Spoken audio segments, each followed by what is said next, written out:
Subscribe कीजिए doctor Ranjit Kumar Singh IAS channel को और साथ ही साथ बेल आइकन को भी दबाइए अपने यूपीएससी और अदर स्टेट पीसीएस की एग्जाम की तैयारी को द बेस्ट करने के लिए।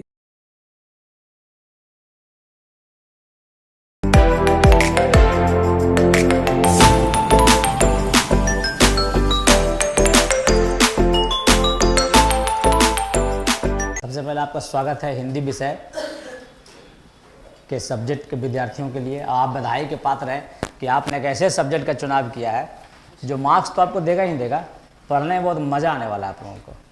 सबसे पहले कोई भी सब्जेक्ट अगर बीपीएससी में चुनते हैं, आप जो भी सब्जेक्ट चुने हैं, फिलहाल आप लोग हिंदी साहित्य वाले हैं, तो सबसे पहले क्या जानना चाहिए विद्यार्थी को? सिलेबस। आप सच सच बताइए, इसमें कितने लोगों को सिलेबस पता है हिंदी साहित्य का? एकदम जवान पर जिसका रटा हुआ कि हाँ ये सिलेबस है। तो पहला आदम बढ़िया से दिमाग में बिठा लें, सिलेबस आपके दिमाग में होना चाहिए। मैं फिर रिपीट कर दूं यहाँ शुरू करने से पहले कि मैं हिंदी साहित्य जो भी पढ़ा हूँ, मैं संवाद आईएएस में हिंदी साहित्य पढ़ा था। मेरे शिक्षक थे कुमार अजय सर। उनका ये पेटेंट वाक्य है, उनका बहुत ही बढ़िया उन्होंने कहा था हम लोगों को पहला दिन क्लास के साथ, जब मैं आपके जैसा बैठा हुआ था, कि भाई अगर आपको अपना सब्जेक्ट का सिलेबस नहीं पता है तो आप कभी भी अपना सब्जेक्ट पूरा नहीं कर पाएंगे। तो कुमार अजय सर के इस मतलब कि गुरु वाक्य को मैं आज आप लोगों को देता हूँ कि अपना सिलेबस एकदम मुंह पे याद रखिए। कि मैं रात को 2 बजे भी आपको झंझोड़ कर पूछूं कि भाई कबीर के कितने दोहे पढ़ने हैं, तो आप बेहिचक विदिन 1 फ्रैक्शन ऑफ सेकेंड आपका रिप्लाई आना चाहिए। तो सबसे पहला काम क्या करेंगे आप लोग? सिलेबस को जानेंगे कि सिलेबस में क्या पढ़ना है क्या नहीं पढ़ना है। सिलेबस को जानने के बाद ही ना पता लगेगा कि हमको कितना दिन में ख़त्म करना है, किसको हमको कितना वेटेज देना है। और अब तो सिलेबस ऐसा कर दिया है कि सब्जेक्ट बहुत बड़ा है और 2 पार्ट को मिलाकर 1 पार्ट में कर दिया है। तो बीपीएससी के पास छोड़ने का जो ऑप्शन है वो ज़्यादा आगे हो गया है।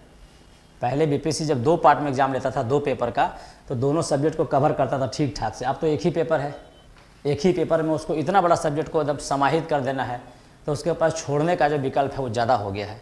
लेकिन बीपीएससी एक ऐसा अलबेला आयोग है, इस पर अगर भरोसा करते हैं आप तो मतलब कि वो क्या नोट वाला वो चला था कहानी, वो कौन गुप्ता बेवफाई वाला, वो ऐसा है बीपीएससी। हाँ बहुत याद है आप लोगों को, नहीं?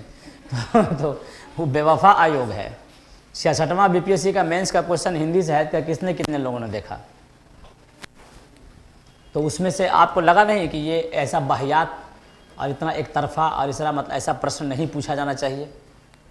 मतलब सिर्फ भक्ति काल से इतने प्रश्न पूछ देना, ये कहाँ के इंसान, कहाँ का मतलब समझदारी है? कैसे आदमी तैयारी करेगा जब पिछले लगातार 3 साल से भक्ति काल में प्रश्न एक ट्रेंड होता है कि भाई इस बार कबीर पूछा है तो अगली बार तुलसी पूछेगा, तुलसी पूछा है तो सूर्य पूछेगा, या 3 में से हम 2 कर लेंगे तो मेरा काम चल जाएगा। लेकिन तीनों से फुल प्रश्न पूछ देना और पूरे 12 में से 6 प्रश्न या 70% क्वेश्चन को सिर्फ भक्ति काल से पूछ देना, ये तो कोई महान आत्मा ही कर सकता है ना। तो आप लोगों का फ्यूचर कितना अनसर्टेन है कि एक आदमी आपका फ्यूचर तबाह करके चला जाएगा। एक क्वेश्चन सेटर आपको 2 साल पीछे कर देगा ज़िंदगी में, ऐसा ही घटिया प्रश्न को सेट करके कि पूरा भक्ति काल को पूछ दिया। फिर आपका लोग जब आप रैंकर बनेंगे, सेलेक्ट हो जाएंगे, तो आपके बैचमेट आपको बोलेंगे अच्छा हो तुम हिंदी से पढ़े थे और तुम तो जैसे साले फारसी पढ़ के आए थे, बहुत ब्रिलियंट हो नहीं तुम। तो ये तो अब पूछिए उनसे कि क्या इतिहास में ऐसा हुआ है कि सिर्फ प्राचीन भारत के इतिहास से 70% प्रश्न पूछे गए? क्या पॉलिटी में ऐसा हुआ है कि सिर्फ फंडामेंटल राइट से 70% प्रश्न पूछ दिए गए? क्या कि और किसी सब्जेक्ट में ऐसा हुआ है? भूगोल में किसी भारत का भूगोल 70% है, लेकिन हिंदी साहित्य में तो ऐसा हुआ 66वां बीपीएससी में कि भक्ति काल से 70% प्रश्न पूछे गए हैं। ये मैं क्यों बता रहा हूँ? ये इसलिए बता रहा हूँ कि जब सिलेबस पढ़ेंगे तो आप पाएंगे, तो आप ये नाटक मत कीजिएगा और ये ड्रामाबाजी मत कीजिएगा आप लोग कि भाई हम इसको छोड़ देंगे। आप छोड़ने की स्थिति में नहीं है। बीपीएससी आपको चौंकाएगा इसीलिए कि मैं आज भी बीपीएससी पे मैं यकीन करता हूँ कि बहुत इंटेलिजेंट होशियार लोग वहाँ नहीं बैठे हुए हैं। अगर होते तो ये गलती नहीं कर रहे होते वो। अच्छा, बीपीएससी का सिलेबस यूपीएससी के सिलेबस से बड़ा है। पता नहीं आप लोगों ने यूपीएससी का सिलेबस देखा है कि नहीं। हुआ यूँ कि बाद में यूपीएससी ने सिलेबस रिवाइज किया, उसी के अनुसार स्टेट पीसीएस यूपी ने भी कर लिया, लेकिन बीपीएससी तो महान आत्मा है भाई, ये भूले हुए हैं अभी तक। जब इसने 2 पेपर को हटाकर 1 पेपर किया था तो हम लोग को यकीन हुआ था। मैं 56 में सेलेक्ट हुआ हूँ, ये 60 से 62 में शुरू हुआ था नाटक। तो मुझे लगा था कि बीपीएससी सिलेबस को रिवाइज करेगी। रिवाइज क्या किया? सब कुछ सेम है सिलेबस रिवाइज नहीं हुआ ना, खाली 2 पेपर को 1 पेपर कर दिया। बाकी तो यही है ना, पहले भी यही था, आज भी यही है। तो अब इतना में से आपको 1 पेपर देना है, कितना चुनौती है कि नहीं? तो हम लोग अब बारी बारी से चर्चा करेंगे। देखिए, ये जो बीपीएससी का जो सबसे पहला जो मार्क्स अंकदायी सब्जेक्ट आपका है वो ये है, यहाँ तक, यहाँ तक ये जो है आपका अंकदायी सब्जेक्ट है। इसको हम लोग बोलते हैं भाषा विज्ञान, है ना। ये भाषा विज्ञान आपका जो नंबर है आपको मोर देन 70% लाएगा। तो भाषा विज्ञान में कितने टॉपिक है? मात्र 8 टॉपिक, 1 2 3 4 5 6 7 8। जिस समय बीपीएससी का रिजल्ट आ जाएगा प्री का, या मैं वो कहता हूँ जिनका बीपीएससी में रिजल्ट आने की संभावना प्रबल है, उसका मेंस का अलग हम बनाएंगे, आप लोग क्लास लेंगे तो बताएंगे। जिनका बीपीएससी में प्री होने की संभावना है, सबसे पहले वो ये करेंगे कि भाषा विज्ञान का नोट्स बना के कॉपी में रख लेंगे। रिजल्ट मतलब पीटी के रिजल्ट आने के बाद भाषा विज्ञान सिर्फ रिवीजन करना है, पढ़ना नहीं है। बढ़िया से समझ लीजिए, रिपीट करता हूँ, जिनका प्री का एग्ज़ाम बढ़िया गया है और जो हिंदी साहित्य एज ए ऑप्शनल सब्जेक्ट लेके पढ़ रहे हैं, प्री के एग्ज़ाम होने के बाद अब प्री के रिजल्ट आने के पहले भाषा विज्ञान का मात्र 8 टॉपिक है।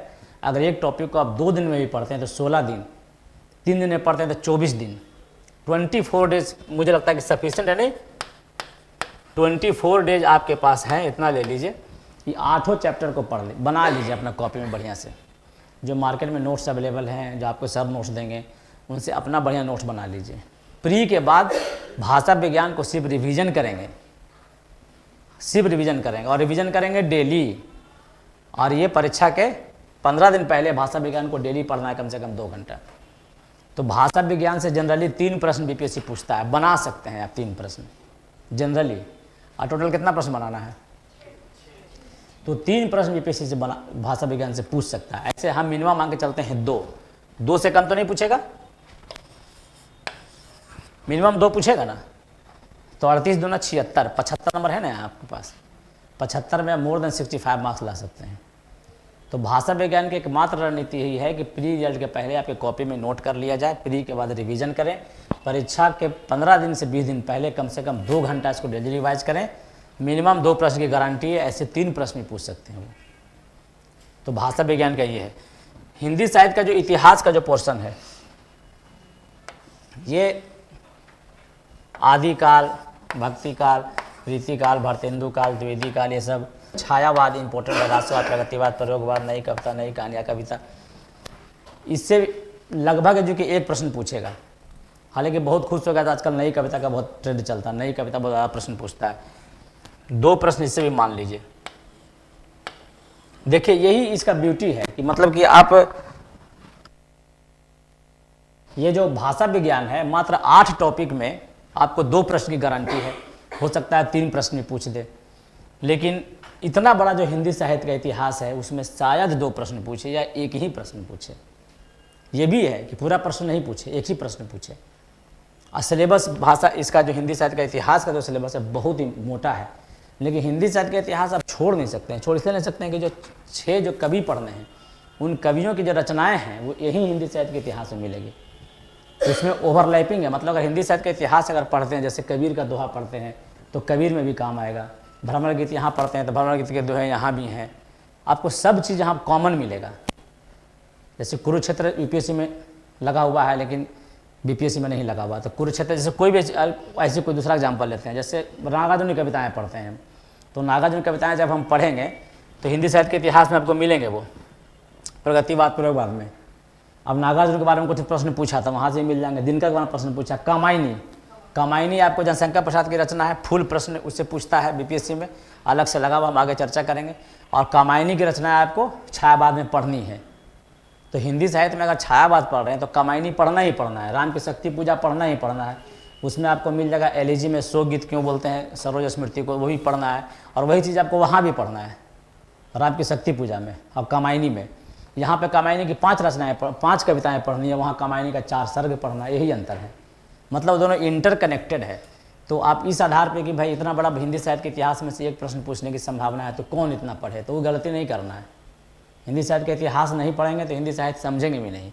तो हिंदी साहित्य का इतिहास भी पढ़ना है और इसमें से 1 प्रश्न गारंटी पूछा जाएगा आपसे। और अभी का जो ट्रेंड है लगभग नई कविता, साठोत्तरी कविता, ऐसे प्रश्न ज़्यादा पूछता है। वो हम लोग जब एग्ज़ाम का पैटर्न देखेंगे उसके साथ सेलेक्ट कर लेंगे, आपको पता चल जाएगा इनफैक्ट पिछले 3-4 साल का मेंस का क्वेश्चन का अध्ययन करेंगे तब समझ जाएंगे कि अगर पिछली बार उसने पूछा है रीतिकाल तो अब नहीं पूछेगा, पिछली बार उसने पूछा है आदिकाल तो अब नहीं पूछेगा। और बहुत ज़्यादा उसमें विविधता नहीं है, जैसे आदिकाल का नामकरण का प्रश्न पूछेगा सीधे सीधे, छायावाद की प्रमुख प्रवृत्तियाँ क्या थी, तो बहुत ज़्यादा उसमें जब ये नहीं है, मतलब कि बिखराव नहीं है प्रश्नों में, लगभग सेट पैटर्न है। अगर 5 साल का प्रश्न का अध्ययन करेंगे तो आपको समझ में आ जाएगा।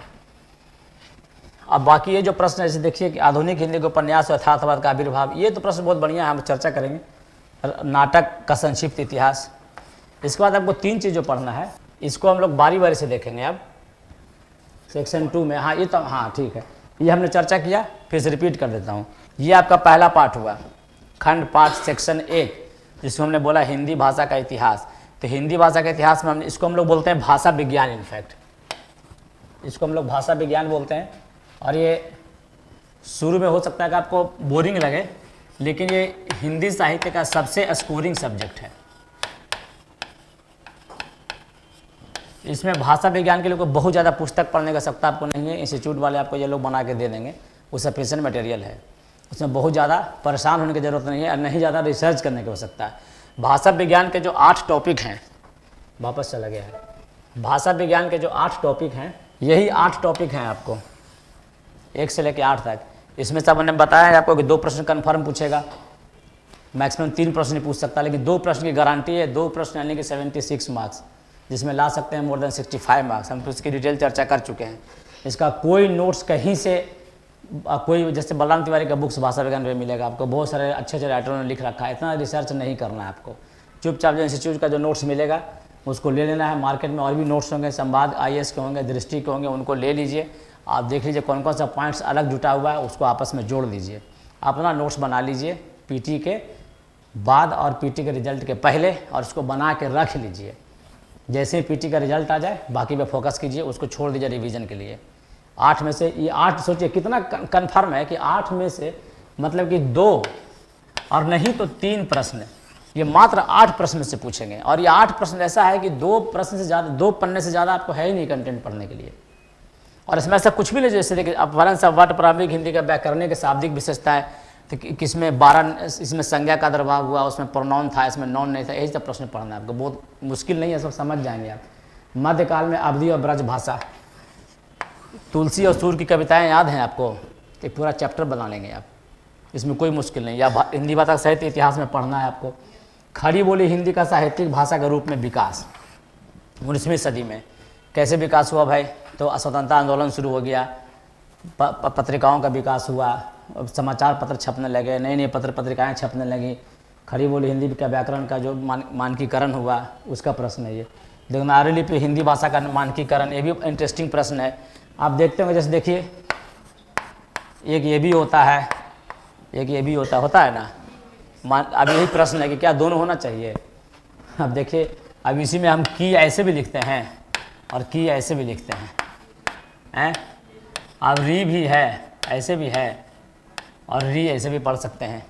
ये सब क्या नाटक है। तो इसने कहा कि भाई इसको मानकीकरण कर दीजिए। आप चंदा लिखते हैं, चंदा ऐसे भी लिखते हैं, चंदा ऐसे भी लिखते हैं, चांद भी ऐसे लिखते हैं, चांद हम ऐसे लिख देते हैं, तो क्या आपत्ति है आपको। ये समस्या है, ये कन्फ्यूजन है। तो इसी का मानकीकरण कैसे करेंगे, मानकीकरण हम कि ए ओ औ आए उ देखिए, अब ये क्या नाटक है यहाँ पे हिंदी में, देखिए ये उ भी है और उ भी है।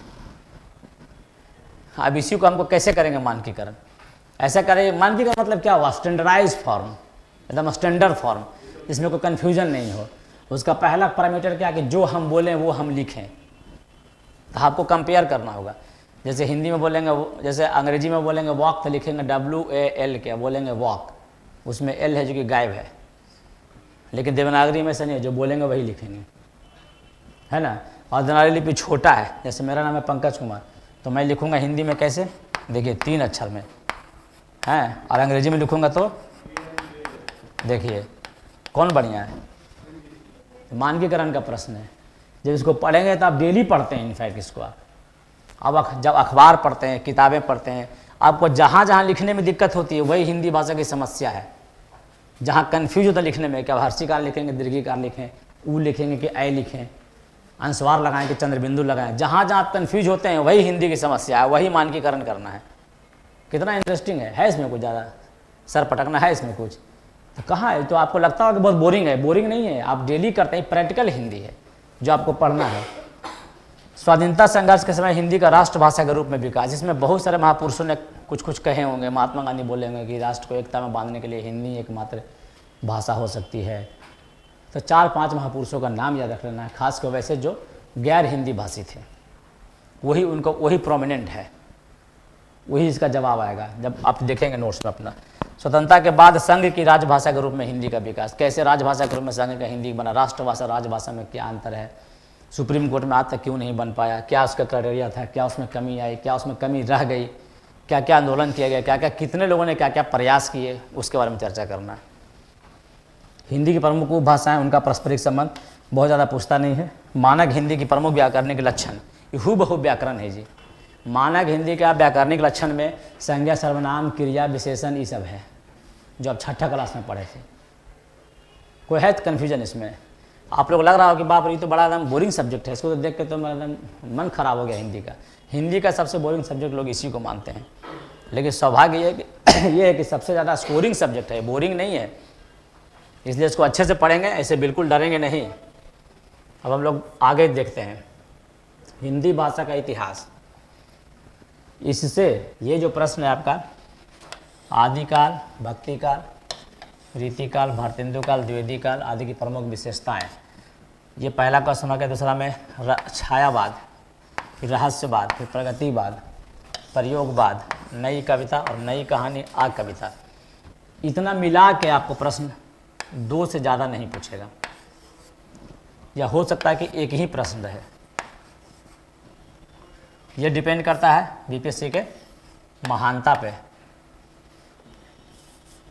या तो 2 पूछेगा, बहुत ज़्यादा आपसे खुश हो गया तो 1 पूछेगा। सिलेबस बहुत बड़ा है, प्रश्न बहुत कम पूछेगा, लेकिन पूरा हिंदी साहित्य का 60% यही है, इसे बच नहीं सकते हैं आप। हम आपको फिर से रिपीट करते हैं कि ये क्यों पढ़ना चाहिए। इसलिए पढ़ना चाहिए कि आपको 6 कवि और 3 नाटककार ये सब जो पढ़ने हैं वो सब के सब यही हैं। जितने आपको जहाँ जहाँ जितने, जैसे मुक्तिबोध की पढ़नी है आपको, गजानन मुक्तिबोध की, चांद का मुख टेढ़ा में, अंधेरे में, तो अंधेरे में आपको आएंगे तो इसमें आपको प्रगतिवाद प्रयोगवाद में उनका कविताएं पढ़नी है। कहीं आग लग गई, कहीं गोली चल गई, तो प्रगतिवाद प्रयोगवाद इस समय उनकी चर्चा होगी। तो अगर आप ये नहीं पढ़ेंगे, इनकी प्रवृत्तियाँ नहीं समझेंगे कि भाई ये प्रगतिवाद प्रयोगवाद में क्या डिफरेंस था, तो फिर क्या समझेंगे अंधेरे में का। फिर उससे पूछेगा प्रश्न कि फैंटेसी शिल्प क्या है। हम लोग जब डिटेल चर्चा करेंगे कभी मेंस उसके क्लास में आपको, तो हम बताएंगे सब पे। तो आपको ये पढ़ना जरूरी है। कामायनी आपको इंडिपेंडेंट सिलेबस है, कामायनी के 2 है, आपको यहाँ भी पढ़ने हैं। छायावाद में उसी तरीके से आपको जो निराला है, निराला आपको छायावाद को अतिक्रमण भी करते हैं, वहाँ भी निराला का वहाँ भी पढ़ना है। राम की शक्ति पूजा ही पढ़ना है आपको अलग से, और सरोज स्मृति पढ़ना आपको अलग से, यहाँ भी पढ़ना है आपको। तो जो कवि आपको 6 कवि जो वहाँ पढ़ना है, जिसमें सूर तुलसी भी हैं और कबीर भी हैं, यहाँ भी पढ़ने हैं। भक्ति काल में है ना, सगुण भक्ति, निर्गुण भक्ति, भक्ति काल में तो वही तो है भक्ति। यहाँ आपको उनके दोहे पढ़ने हैं, उनको वहाँ थोड़ा सा स्पेशलाइज होकर पढ़ना है। यहाँ पे आपको भक्ति काल में तीनों पढ़ना, वहाँ कबीर का अलग पढ़ लेंगे आप फुल क्वेश्चन के लिए। लेकिन ये तो इंटरमिंगल है, दोनों दूसरे से जुड़ा हुआ है। इसलिए आपको हम ये सलाह कभी नहीं देंगे कि आप सिर्फ ये 2 क्वेश्चन के लिए, 1 क्वेश्चन के लिए इसको क्या पढ़ना है। एकदम पढ़ना है इसको, और अच्छे से पढ़ना है, क्योंकि पूरा हिंदी का 60% ये है। और आगे हम लोग देखेंगे साहित्यिक विधियाँ, ठीक है। हिंदी के उपन्यास, यथार्थवाद का विभाग, इसका अलग टॉपिक है ये, जो हम गोदान के समय चर्चा करेंगे थोड़ी देर बाद। हिंदी में रंगशाला और नाटक 3 पढ़ना है, नाटक नहीं 2 पढ़ना, सॉरी, चंद्रगुप्त पढ़ना है और अंधेर नगरी पढ़ना है, ठीक है। अब उसमें उद्भव विकास में ये पढ़ना है। देखिए उपन्यास का, कहानी का और नाटक का उद्भव और विकास, ये पढ़ना है बस। सिंपल समझ लीजिए, उपन्यास, नाटक और कहानी का उद्भव और विकास, ये पढ़ना है। उसका 3 स्टेज हो जाएगा, वो क्लास में डिटेल आप लोग पढ़ेंगे, और ये काफ़ी इंटरेस्टिंग होगा। जब हम नाटक पढ़ेंगे तो नाटक में हम लोग को चर्चा करेंगे इसको। हिंदी में साहित्यिक विधाओं, हाँ यही है ना, हिंदी में साहित्यिक विधाओं का उद्भव और विकास, ये है हिंदी साहित्य समालोचना का सिद्धांत और हिंदी के प्रमुख समालोचक। ये छोड़ सकते हैं आप, ये आप छोड़ सकते हैं, क्योंकि इसमें चिंतामणि जितना मोटा जो निबंध पढ़ना है, तो हम रिकमेंड करते हैं कि इसको आप छोड़ सकते हैं। एक गारंटी नहीं कि प्रश्न पूछे, अगर पूछता है तो 2 प्रश्न कभी नहीं पूछेगा समालोचना से, एक ही प्रश्न पूछेगा। एक प्रश्न के लिए चिंतामणि का इतना पाठ बनाना और एक प्रश्न के लिए रामचंद्र शुक्ल का उतना क्लिष्ट हिंदी पढ़ना बहुत ज़्यादा उपयोगी प्रतीत नहीं होता है। मेरे तरफ से ये छोड़ सकते हैं। हिंदी में साहित्यिक विधाओं का दौर और विकास, वही नाटक, कहानी और उपन्यास बहुत ही इंटरेस्टिंग, इसको कतई नहीं छोड़ना है। आगे हम लोग देखते हैं, ये हम लोग देखते हैं। अब देखिए यहीं से शुरुआत होता है, छोड़ना नहीं छोड़ना। बड़ा इंटरेस्टिंग है, आप लोगों को लगता होगा जैसे ठीक है। इसने पूछा कि कबीर के 200 पद, कबीर के 200 पद, फिर किसके हो गए जी, सूरदास के 200 पद, तो 400 पद तो यही हो गए। ये 400 पद पता है कब काम आएगा आपको, जब आप व्याख्या लिखेंगे। अच्छा, वैसे व्यक्ति का क्या जिसको व्याख्या लिखने का मूड नहीं है, उसको कौन रोक लेगा? जिसको व्याख्या नहीं लिखना है वो क्यों पढ़ेगा 400 पद जी? पढ़ेगा? तो आप पहले ये डिसाइड करें कि व्याख्या लिखना है कि नहीं। व्याख्या लिखने के मूड में है तो पढ़िए, और नहीं मूड में है तो सूर्य, तुलसी और इनको भी नहीं पढ़ना है, छोड़ दीजिए ना इनके 600 पद।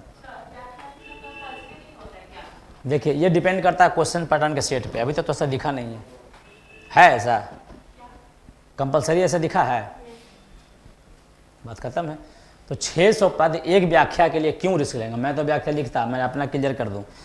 देखिए जब क्वेश्चन बाइफरकेट होता है तो मार्क्स ज़्यादा मिलते हैं।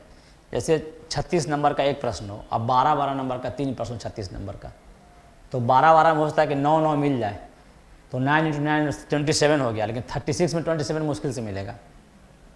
जब क्वेश्चन बाइफरकेट होंगे तो मार्क्स ज़्यादा मिलेंगे, तो ज़्यादा मार्क्स के लिए ज़्यादा चुनौती। तो जो होशियार लोग हैं वो पढ़ेंगे, जिनको नहीं पढ़ना व्याख्या वो स्वतंत्र है मेरे तरफ से, आउट है क्वेश्चन। जो व्याख्या छोड़ने की जिनको हिम्मत, अच्छा फ़र्क नहीं पड़ता है, व्याख्या छोड़ने से भी नहीं फ़र्क पड़ेगा आपको, मैं बता दूँ कन्फर्म, डरना नहीं है। व्याख्या छोड़ के भी हिंदी में 75% नंबर लाएंगे बड़े मज़े से, डरना नहीं है, बिल्कुल डरिए मत। बताते हैं कैसे। तो व्याख्या अगर नहीं करेंगे तो क्यों पढ़ेंगे हम इतना पद? फिर सवाल हम क्या पढ़ेंगे? तो कबीर, सूर का, तुलसी का आउट क्वेश्चन पूछेगा, पूछ देगा कि तुलसी लोक मंगल के कवि थे कैसे। खत्म है भाई।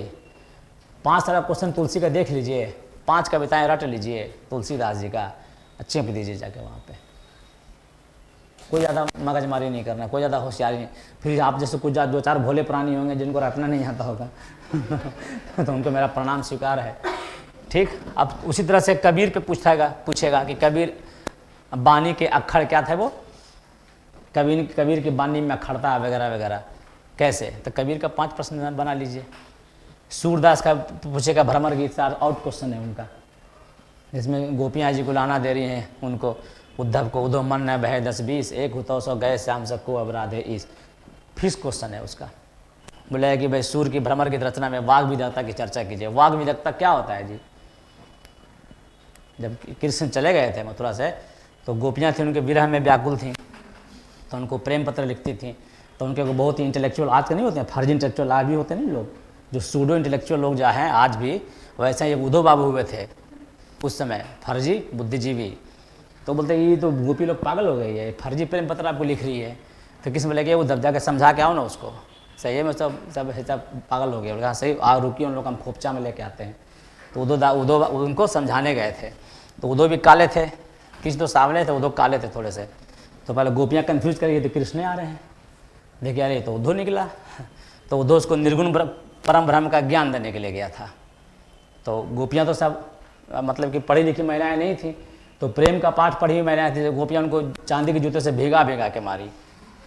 वही गोपियाँ उनके बोलते, उद्धव उनको देते हैं परम ब्रह्म, निर्गुण परम ब्रह्म का जब ज्ञान देते हैं, तो वो क्या बोलते हैं गोपियाँ कि उद्धव मन न बहे 10-20, कि उद्धव मन 10-20 थोड़ी है, एक हुतो सो गए श्याम सब को अब राधे ईश। मतलब एक ही मन था, एक ही हृदय था जो श्याम के संग चला गया। अब तुम्हारे जो ईश्वर को कौन आराधेगा अब? और कोई तुलना भी करती है कि तुम भी काले हो, काजल भी काला है, कृष्ण भी काला है, तुम जहाँ से आ रहे हो वहाँ भी काले लोग बैठते हैं। उसको बहुत बेइज्जत करती है इनफैक्ट। तो कृष्ण क्या चाहते थे? कृष्ण चाहते थे कि उद्धव के घमंड टूटे, कि भाई जो किताबी, उनके पास किताबी नॉलेज और इनके पास क्या, कौन सा नॉलेज? व्यवहारिक नॉलेज। यही तो करना है हिंदी में, तुलना करना है। कबीर क्या कहते हैं? कबीर प्रेम के बारे में क्या बोलते हैं जी बताइए? जग मुआ पंडित भयानक कोय, 2.5 अक्षर प्रेम का पढ़े से पंडित हो। तो गोपियाँ कौन है? कबीर की वही तो गोपियाँ हैं जो कृष्ण की गोपियाँ हैं यहाँ पे, है ना वही। तो वो आपको वही कंपेयर कर देना, इसका उसका इससे उसका, लेकिन कंटेंट सही होना चाहिए। वो नहीं कि ज़बरदस्ती दोहा हम पढ़ देंगे, फूल है गुलाब का चमेली का मत समझना, आसिफ हूँ आपका सहेली का मत समझना, इसका कोई कंटेंट ही नहीं है। मतलब ऐसी ज़बरदस्ती नहीं पढ़ देना है, मैंने सही जगह पे सही चीज़ को रखना है। तो ये हिंदी इसलिए इंटरेस्टिंग है कि आप जिस दिन ये जक्स्टा पोजीशन में रखना सीख गए कि भाई इस कंटेंट में संदर्भ में कौन सा देंगे, तो आप बाजी मार ले गए। तो आपका एग्जामिनर मुस्कुराएगा चेक करते समय कि हाँ लड़के में दम है, इस कंटेंट को समझने में सफल रहा। और कृष्ण तो इतने कलाकार हैं कि जब आप पढ़ेंगे तो मज़ा आ जाएगा, मतलब कि मैंने इंटरेस्टिंग है, हम लोग चर्चा करेंगे आगे। तो इसमें नहीं पढ़ना है 600 पद अगर आपको व्याख्या नहीं बनाना है, और व्याख्या नहीं बनाने से रात्रि भर फर्क नहीं पड़ेगा। मैं कहाँ लिख के दे दूँ आप लोगों को? किसी ने आपको फर्जी डरा रखा है। I am not a professional teacher but I can give you guarantee कि व्याख्या नहीं लिखने से रात्रि भर फर्क नहीं पड़ेगा। जिनको लगता है कि फ़र्क पड़ेगा उनको हमसे दर्शन करवाइए मेरे, हमसे क्या करते हैं उसको, वो शास्त्रार्थ करेंगे पिछले 5 साल के क्वेश्चन के बाद, स्पेशली 60 से 62 के प्रश्न के बाद। जिनको व्याख्या नहीं करना है, नहीं पढ़ना है, जिनको खून में ज़्यादा उबाल है, पढ़ें, ठंडे हो जाएंगे आप 600 पद पढ़ते पढ़ते। बाकी के फुल प्रश्न, इसमें से 5 प्रश्न अगर पढ़ लेते हैं, तुलसी का, कबीर का और इनका सूरदास का, तो अब ख़त्म, उससे ज़्यादा है ही नहीं। 5 प्रश्न पढ़ लेते हैं तीनों पे पिछले 5 साल का, तो आउट क्वेश्चन। लोक मंगल के कवि थे, तो वात्सल्य के कवि थे, तो सूरदास वात्सल्य का कोना कोना झांकाए हैं, तो वाग विदग्धता क्या है? तो वाग विदग्धता क्या है कि टेटिया टाइप का जवाब देना, घुमा फिरा के। महिलाएं तो इसमें शुरू से दम ये रही हैं, वो PhD होल्डर रही हैं कि सीधा प्रश्न तो देंगी नहीं जवाब आपको, तो घुमा के ऐंठ के जवाब देंगी। आप 100 ग्राम फेंकिएगा तो 2.5 किलो का वो माथा पटक देंगे पत्थर आपके ऊपर। तो क्या है वो? सूरदास की गोपियाँ वही तो हैं, वाग विदग्धता, वक्रता है उनमें, व्यंग है। यही प्रश्न और क्वेश्चन 4 प्रश्न पर पूछेगा, उसमें डरना नहीं है। इसके बाद आपका शुरू होता है एकदम इंटरेस्टिंग टॉपिक, जब हम लोग बागी आके आएंगे। रामचंद्र शुक्ल नहीं पढ़ना है मेरे तरफ से, ये छोड़ सकते हैं आप। चिंतामणि मैंने चर्चा किया कि चिंतामणि से भी प्रश्न व्याख्या ही पूछता है जी, व्याख्या का प्रश्न चिंतामणि का दे देगा, आपको लगेगा साला गोदान का है, किसका समझ में नहीं आ रहा, छोड़ दीजिए ना भाई। दूसरा खतरनाक हो सकता है कि चिंतामणि से प्रश्न पूछ देते, क्या चिंतामणि से फुल प्रश्न 3 पूछ देगा क्या? बहुत ज़्यादा किस्मत खराब होगा तो चिंतामणि से आपका 1 व्याख्या पूछेगा। मैंने बहुत ज़्यादा आपकी किस्मत के एकदम ये लगे हुए हैं।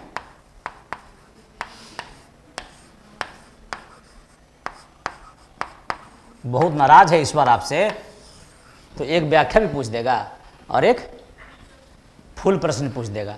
तो व्याख्या तो बनाना नहीं है, फुल प्रश्न छोड़ देंगे। डरना क्या है इसमें?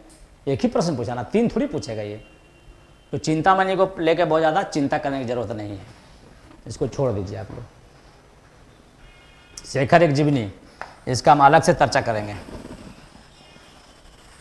मेरे लिए पैरामीटर ये दोस्त, अगर आप में हिंदी साहित्य में दम है आपको पढ़ने में, तो शेखर एक जीवनी आपका पैरामीटर है। अगर शेखर एक जीवनी के प्रश्न को हाथ लगाते हैं तो आपका ऑटोग्राफ लेने आएंगे। इसका मतलब है कि आप में दम है, आप साहित्य को ना सिर्फ समझते हैं बल्कि उस पर कमांड रखते हैं। अगर शेखर एक जीवनी को अपने हाथ लगा दिया और आपने हिम्मत कर दी उसको पढ़ने की, तो आप में दम है। मतलब सबसे पहले हम चर्चा करेंगे गोदान। गोदान एक ऐसा उपन्यास है, इसकी ब्यूटी देखिए, ये UPSC में तो लगा हुआ है। मुझे नहीं लगता है कि हिंदी साहित्य का इतिहास, हिंदी साहित्य जिस भी स्टेट PCS के सिलेबस में लगा हुआ हो उसमें गोदान नहीं हुए संभव नहीं है। भारत के जितने स्टेट PCS इंक्लूडिंग UPSC जिसमें गोदान लगा हुआ हो, उसकी सबसे बड़ी ब्यूटी ये है कि हर साल गोदान से प्रश्न पूछा जाता है। ये इतना बड़ा आयाम लिए हुए है ये प्रेमचंद का ये उपन्यास, इतना सार्वकालिक और सार्वदेशिक और सार्वभौमिक, इतना पर्टिनेंट और इतना अप टू डेट आज तक है कि इस पर से प्रश्न ही खत्म नहीं होता है। हर साल नया प्रश्न, हर साल नया आयाम, हर साल नया इसकी व्याख्या। तो गोदान को अब जितना पढ़ें कम है। मैं आज भी मतलब मैं गोदान को कम से कम 10 बार पढ़ा हूँ। मुझे 1 पंक्ति गोदान का बता देंगे तो मैं आपको बता दूंगा कि हाँ ये गोदान में किसने कहा है, कहाँ से कहा है, क्यों कहा है। फायदा नंबर 1, मिनिमम 1 प्रश्न की गारंटी।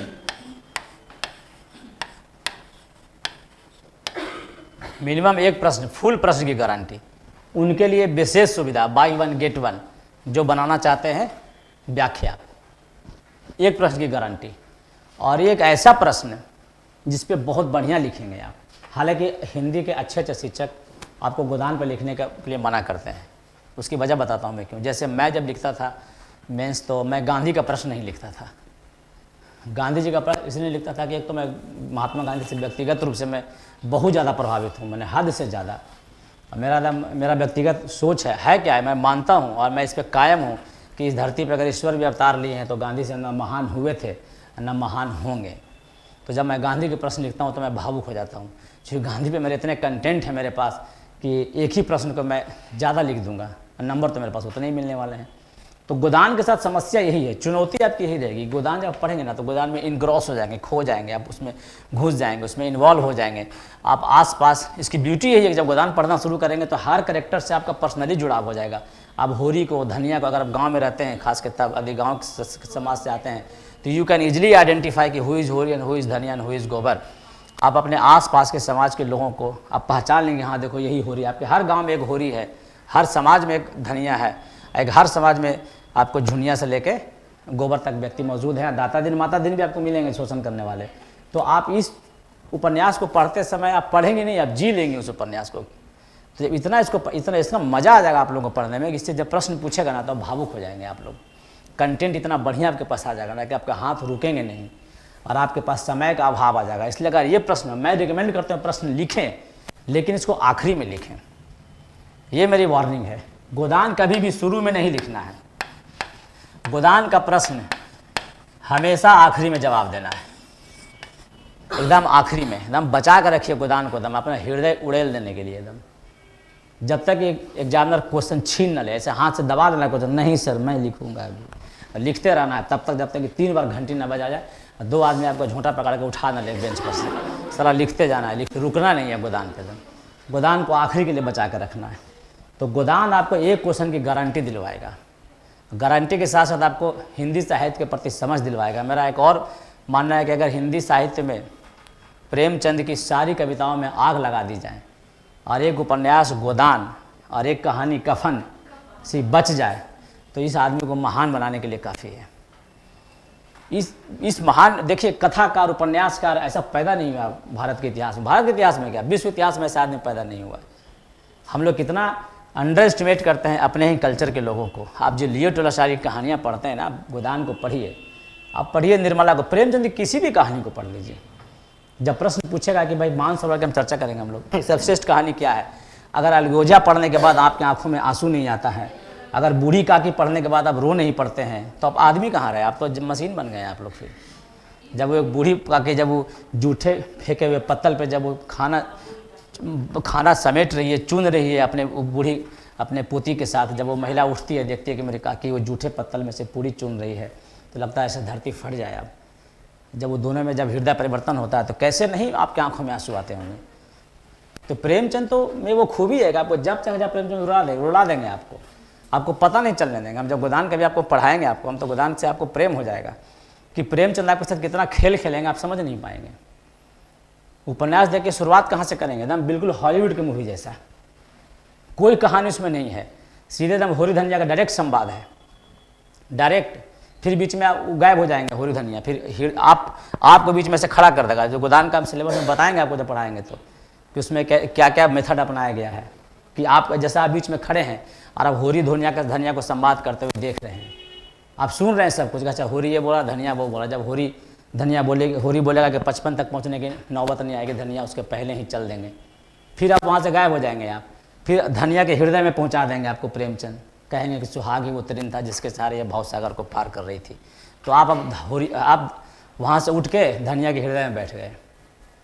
धनिया क्या सोच रहे आपको वो बताने लगेंगे प्रेमचंद हर जगह है, आप प्रेमचंद को कहीं नहीं पकड़ पाएंगे। इस महान उपन्यासकार की यही तो खूबी है। ये इन्होंने नहीं कहा है, विश्व के महान उपन्यासकारों ने कहा कि सबसे बढ़िया रचनाकार वो होता है जिसका जो पात्र होते हैं उसके कलमों के गुलाम नहीं होते हैं, वो अपनी परिस्थितियों के अनुसार अपना चित्र का निर्माण करते हैं और वो पकड़ा नहीं जाए, वो आदमी उसको इजीली आइडेंटिफाई नहीं कर रहे। इसलिए यूपीएससी प्रश्न पूछेंगे आपसे कि गोदान में आखिर प्रेमचंद किस में है, क्या होरी में है? तो होरी इतना दकियानुसी है कि प्रेमचंद इतना दकियानुसी हो ही नहीं सकते हैं। अच्छा तो आप किस में है भाई? प्रोफेसर साहब में है। तो प्रोफेसर साहब तो इतना महिलाओं के प्रति उल्टा सोच रखते हैं कि प्रेमचंद वो भी नहीं हो सकता। तो होरी में भी नहीं है, उसमें भी नहीं, तो आखिर प्रेमचंद है कहाँ? तो प्रेमचंद छिपा हुआ, प्रेमचंद थोड़ा थोड़ा सब में घुसे पड़े हैं। जहाँ मेहनत की बात आएगी वहाँ हीरो, जहाँ होरी में घुसे हुए हैं। जहाँ फिलॉसफी की, जहाँ दर्शन की बात आएगी तो वहाँ प्रोफेसर साहब में भी थोड़ा सा है, थोड़ा सा दाता दिन माता दिन सब जगह पर है। तो प्रेमचंद को आइडेंटिफाई नहीं कर पाएंगे। लेकिन बाकी उपन्यास पढ़ेंगे, जैसे यशपाल के उपन्यास पढ़ेंगे आप, दिव्या, पता नहीं आप लोगों ने पढ़ा है कि नहीं पढ़ा है, तो आप उपन्यासकार को ढूंढ लेंगे, देखो ये है इसमें यशपाल। आप जब अंधेरे में कभी सर जो भी टीचर आपको पढ़ाएंगे, बाद में हम जो सबसे टफेस्ट टॉपिक है आपको हम डील करेंगे, डिस्कस करेंगे आप लोगों के साथ, तो आप आइडेंटिफाई कर लेंगे कि देखो ये है गजानन मुक्ति माधव बोध। क्यों? क्योंकि उन्होंने साहित्य को एक एजेंडे के तहत लिखा। यशपाल ने साफ सुथरे शब्दों में कह दिया, कोई छुपा छुपी खेल उन्होंने नहीं खेला। उन्होंने आपने एकदम साफ साफ शब्दों में कह दिया कि बड़ा इतिहास है, कम्युनिस्ट विचारधारा का प्रचार करने के लिए हम साहित्य लिखते हैं, नाटक और कुछ नहीं है, कोई आपका उद्देश्य नहीं है मनोरंजन ये सब। लेकिन प्रेमचंद तो किसी विधा के में बंधने वाले कलाकार थे नहीं। ये तो ऐसे उपन्यासकार नहीं थे जो समाजवादी थे या पूंजीवादी थे या साम्यवादी थे। तो इनको पकड़ नहीं पाए आलोचक आज तक। इनको आलोचक ये नहीं पकड़ पाए कि ये किस में घुसे हुए हैं, किस कैरेक्टर में प्रोजेक्ट किए हैं खुद को, आप इनको आइडेंटिफाई नहीं कर पाएंगे। तो ये इस व्यक्ति की सबसे महानता है। और खूबी कैसा कि आप किसी गांव के चरवाहे को पकड़ लीजिए और एक कहानी प्रेमचंद की सुना दीजिए, सुन लेगा वो, और आप उनको पकड़ लीजिए और उनको बताइए कि सुनो, आप रिपीट करना, हिमाद्युतिंग शुंग से प्रबुद्ध शुद्ध भारती, स्वयं प्रभा समुज्जला स्वतंत्रता पुकारती, करेगा रिपीट जी। और प्रेमचंद क्या लिखेंगे कि एक गाँव था, फुल स्टॉप, उसमें एक बुढ़िया रहती थी, फुल स्टॉप, उसके 3 बच्चे थे, फुल स्टॉप, एक का नाम रामू था, दूसरे का श्यामू, तीसरे का भोलू, फुल स्टॉप। बड़ा बेटा कलरकी का काम करता था, फुल स्टॉप। स्टैंडर्ड सब्जेक्ट क्या आता है? S+V+O, subject plus verb plus object. सबसे बढ़िया आइडियल सेंटेंस माना जाता है जिसमें एक कर्ता हो, एक वर्ब हो, एक ऑब्जेक्ट हो। तो प्रेमचंद इसके महान महारत हासिल किए हुए थे। तो ये आपके उस प्रश्न का जवाब है कि हम मेंस में आंसर कैसे लिखें, क्या लक्ष्यधार भाषा के लिखें। आपको लगता है कि सिंपल प्रश्न लिखना इतना आसान है? एक सब्जेक्ट हो, एक वर्ब हो और एक ऑब्जेक्ट हो, ये लिखना सबसे चुनौतीपूर्ण काम है। अगर ये इतना आसान होता तो ये आदमी इतना महान कैसे हो सकता था, हैं? जिसने लिखा था एक बुढ़िया थी, फुल स्टॉप, एक रामू का नाम था उसका, फुल स्टॉप, ये आदमी आखिर इतना महान बना कैसे? फिर इनके अनुसार बनना चाहिए था उपाध्याय सिंह हरियाम को, इनका बनना चाहिए था इनको क्या अभी बोला जिसको मैंने, रामचंद्र शुक्ल को बनना चाहिए था, जयशंकर प्रसाद को बनना चाहिए था, खूब शानदार भाषा में उन्होंने लिखा है, निराला को बनना चाहिए था। हम किसी को अंडरमाइन नहीं करें, repeat, don't get me wrong. लेकिन प्रेमचंद कथा सम्राट उपन्यासकार क्यों हैं? तो आपके इस सवाल का जवाब है कि नहीं कि भाषा कैसी होनी चाहिए। आप जितनी भाषा सरल लिखेंगे उतना आपका काम आसान होगा। तो आपकी भाषा सरल है तो इनफैक्ट आप चुनौतीपूर्ण काम कर रहे हैं। जितनी भाषा सरल है आप उतना इजीली एसेसेबल है एग्जामिनर को। तो ये गोदान उपन्यास एक ऐसा उपन्यास है जिसको आप पढ़ेंगे तो पहले तो आपको हिंदी साहित्य के प्रति आपको थोड़ा सा इंटरेस्ट जागेगा, और एग्ज़ाम के पॉइंट ऑफ व्यू से ये आपको एक प्रश्न की गारंटी है। बीपीएससी की हिम्मत नहीं है कि गोदान को टच नहीं करे, एकदम करना ही करना है। और इमेजिन कीजिए आप इसको अवॉइड करके चले गए तो इंटरव्यू में ज़रूरी है कि हिंदी के प्रोफेसर हों आपके साथ, नहीं ना। तो मैं अगर मैथमेटिक्स का विद्यार्थी हूँ तो मैं प्रेमचंद को इसी उपन्यास से जानता हूँ। मैं अगर फिलोसफी का विद्यार्थी हूँ, मैं केमिस्ट्री का प्रोफेसर हूँ, मैं बीपीएससी का इंटरव्यू ले रहा हूँ, तो मैं गोदान ही जानता हूँ प्रेमचंद को। प्रेमचंद को नहीं जानता था, कम से कम गोदान के मार्फत ही प्रेमचंद को जानता हूँ। तो मैं सबसे पहला प्रश्न कहाँ से पूछूंगा? गोदान से। नॉन हिंदी बैकग्राउंड का व्यक्ति आपको कहाँ से लेके जाएगा?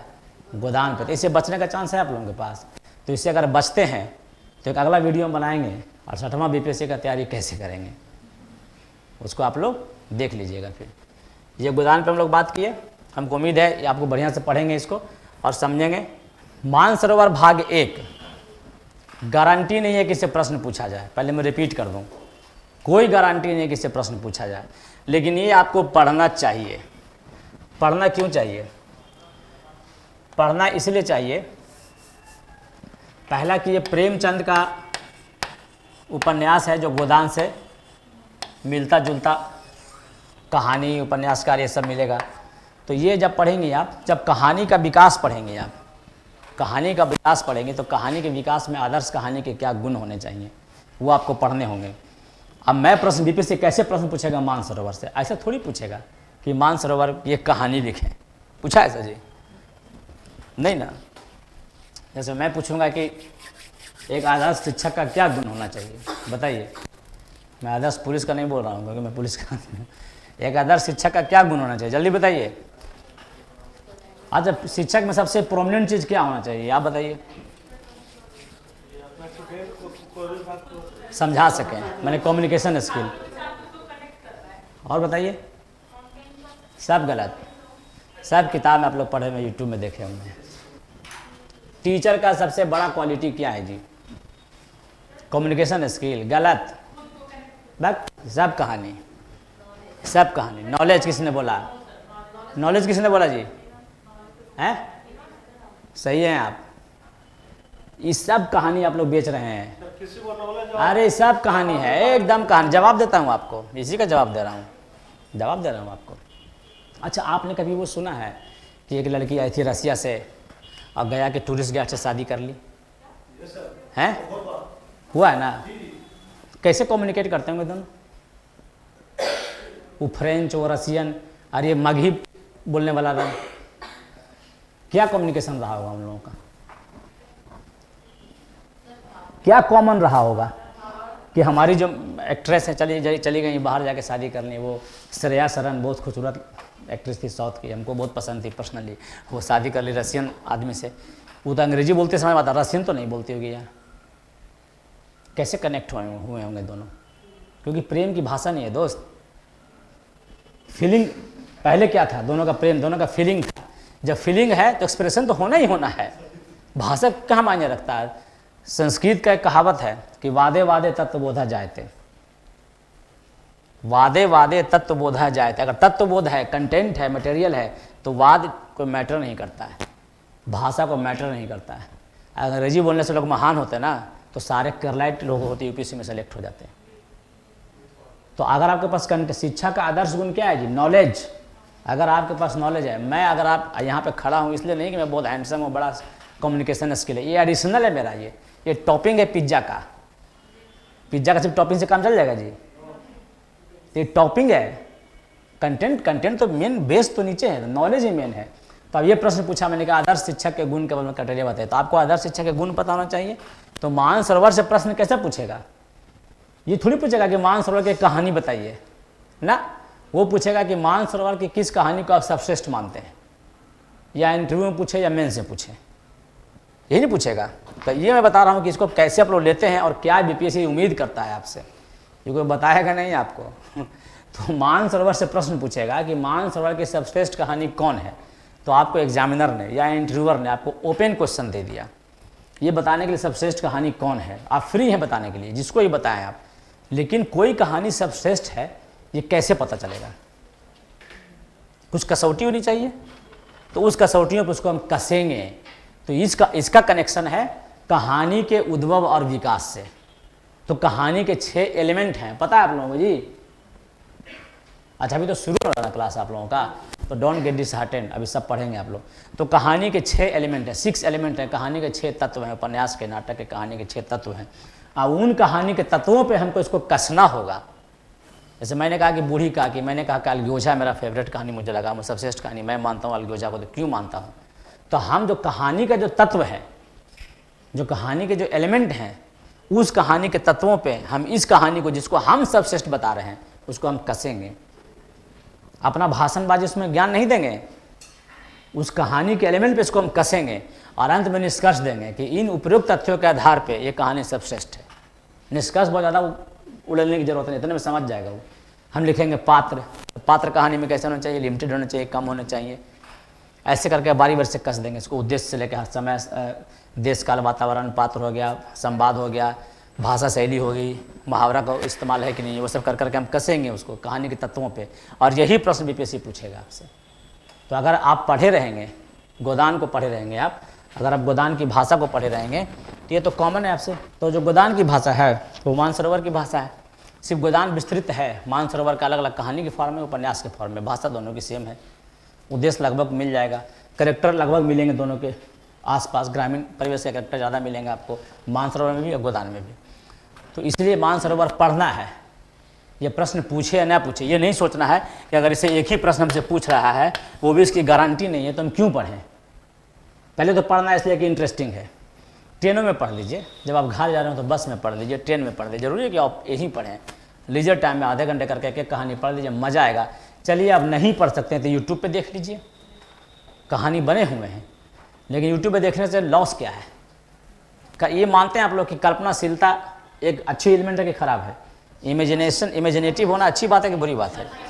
तो इमेजिनेटिव होने में जो यूट्यूब है ना, जो मूवी है, जो बहुत आपको घाटा पहुंचा रहा है। क्यों? क्योंकि उसमें सब कुछ दिया हुआ है। You don't have to do anything for any type of imagination. जैसे मैं गोदान पढ़ूंगा तो होली का जब देखूँ मैं इमेजिन करूँगा, अच्छा ऐसा गाँव था, ऐसा ये था। लेकिन जब सामने कुछ दिख रहा है तो आपको दिमाग को मेहनत कहाँ करना है, तो इमेजिनेशन उसमें कम होता है। प्रयास करें, कहानी को पढ़ें। जब कहानी को पढ़ेंगे तो उससे आप कनेक्ट होंगे।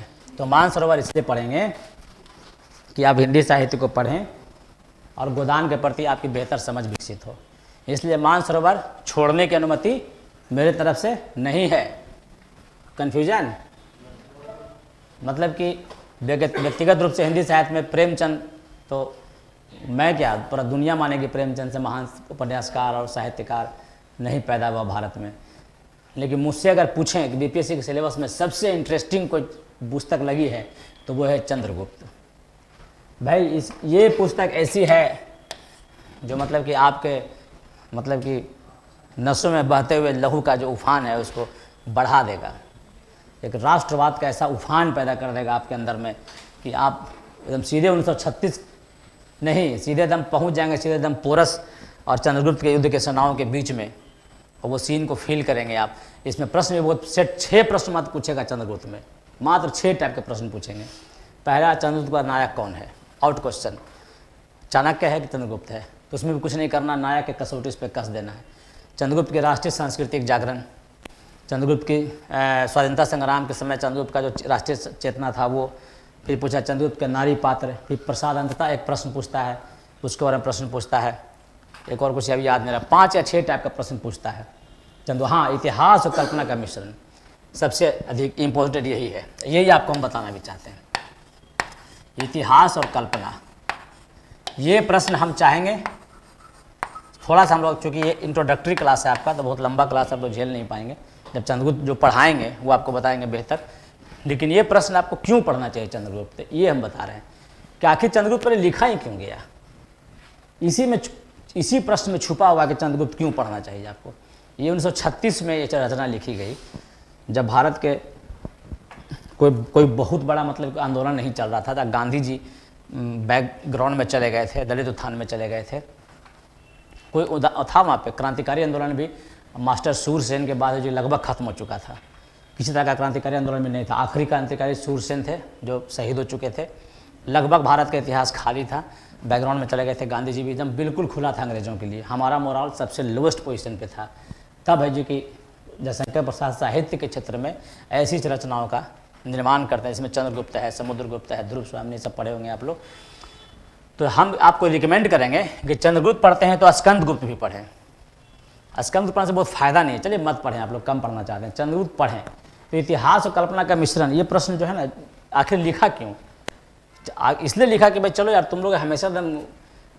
अच्छा, कभी ये आपने सोचा कि इसका, इसलिए दूसरा सा विषय से हट के मैं पूछ रहा हूँ कि भाई भारत पे जो अंग्रेज़ों का शासन था उसका उद्देश्य क्या था?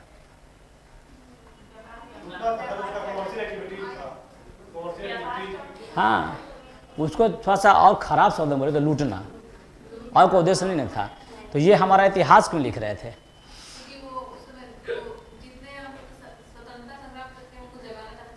नहीं, अंग्रेज लोग क्यों हमारा इतिहास लिख रहे थे?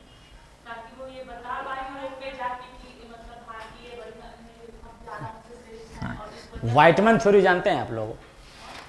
White man burden theory, Rudyard Kipling जिसने जंगल बुक लिखा है उसने दिया था, जिसमें पढ़ा था कि अगली जातियों का कर्तव्य है कि पिछड़ों का उत्थान करें, हैं? तो उसने कहा कि तुम बर्बर थे, तुम असभ्य थे, तुम कम सभ्य बनाने के लिए आए, लूटने थोड़ी आए हैं, और तुमको सभ्य बनाने का एक छोटा सा चार्ज है कि तुमको हम लूट रहे हैं। तब गांधी ने कहा कि ओहो तुम सभ्य हो नहीं और हम असभ्य हैं, ठीक है, तो देखो तो हम निहत्था बैठे हुए थे, गोली कौन चलाया? तुम। तो सभ्य कौन हुए? तुम कि हम भूख हड़ताल में बैठे हुए हैं। धरासाना सत्याग्रह जिसको बनी भाई लीड किए थे, नायडू भी थी, लाठी मार रहा है, आदमी गिर रहा है, उसको उठा के लेके जा रहा है, हजारों की संख्या में स्वयंसेवक लगे हैं, एक आदमी हाथ नहीं उठा रहा है। तो मिलर जो पत्रकार है, अमेरिकन पत्रकार ने लिखा था जिसने कि भाई एक सभ्य देश द्वारा एक असभ्य देश को सभ्यता सिखाने का इतना असभ्य तरीका विश्व इतिहास में नहीं मिलेगा। कि एक मार रहा है लाठी से, वो लाठी का गिर रहा है, एक दो आदमी शहीद भी हो गए थे उस दिन, लेकिन एक आदमी ने पत्थर तक नहीं मारा। चाहते तो पत्थर मार के पूछ सकते थे वो। हाँ, तो निहत्थों पे गोलियां चलाते हैं तो सभ्य कौन है? तो गांधी को यही तो एक्सपोज करते थे कि आप कहाँ सभ्य हैं, सभ्य तो हम हैं।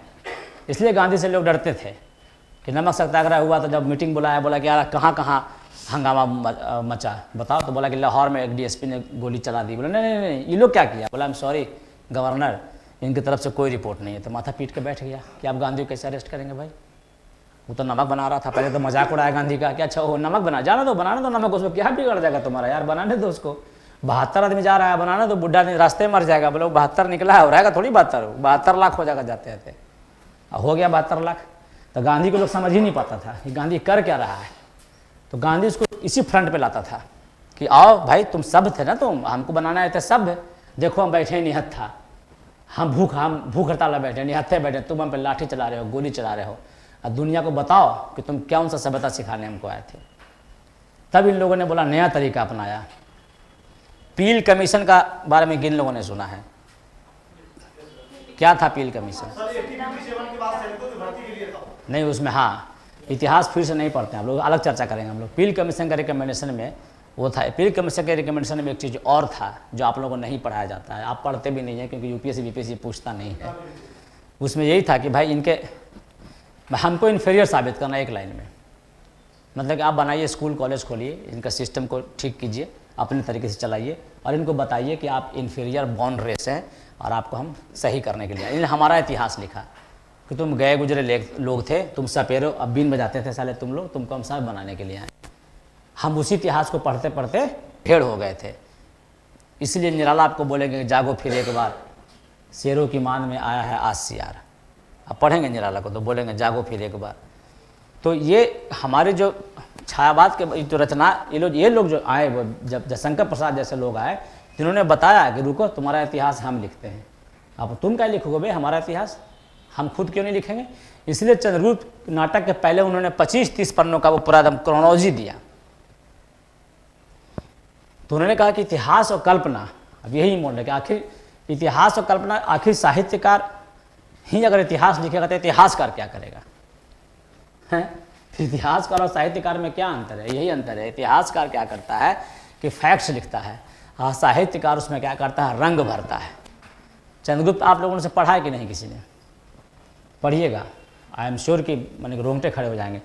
ये कहानी तो पढ़ा होगा ना कि राजा पोरस जब लड़ते लड़ते जब हार गया तो सिकंदर के सामने पेश किया गया, तो सिकंदर बोला कि बताओ तुम्हारे साथ क्या व्यवहार किया जाए।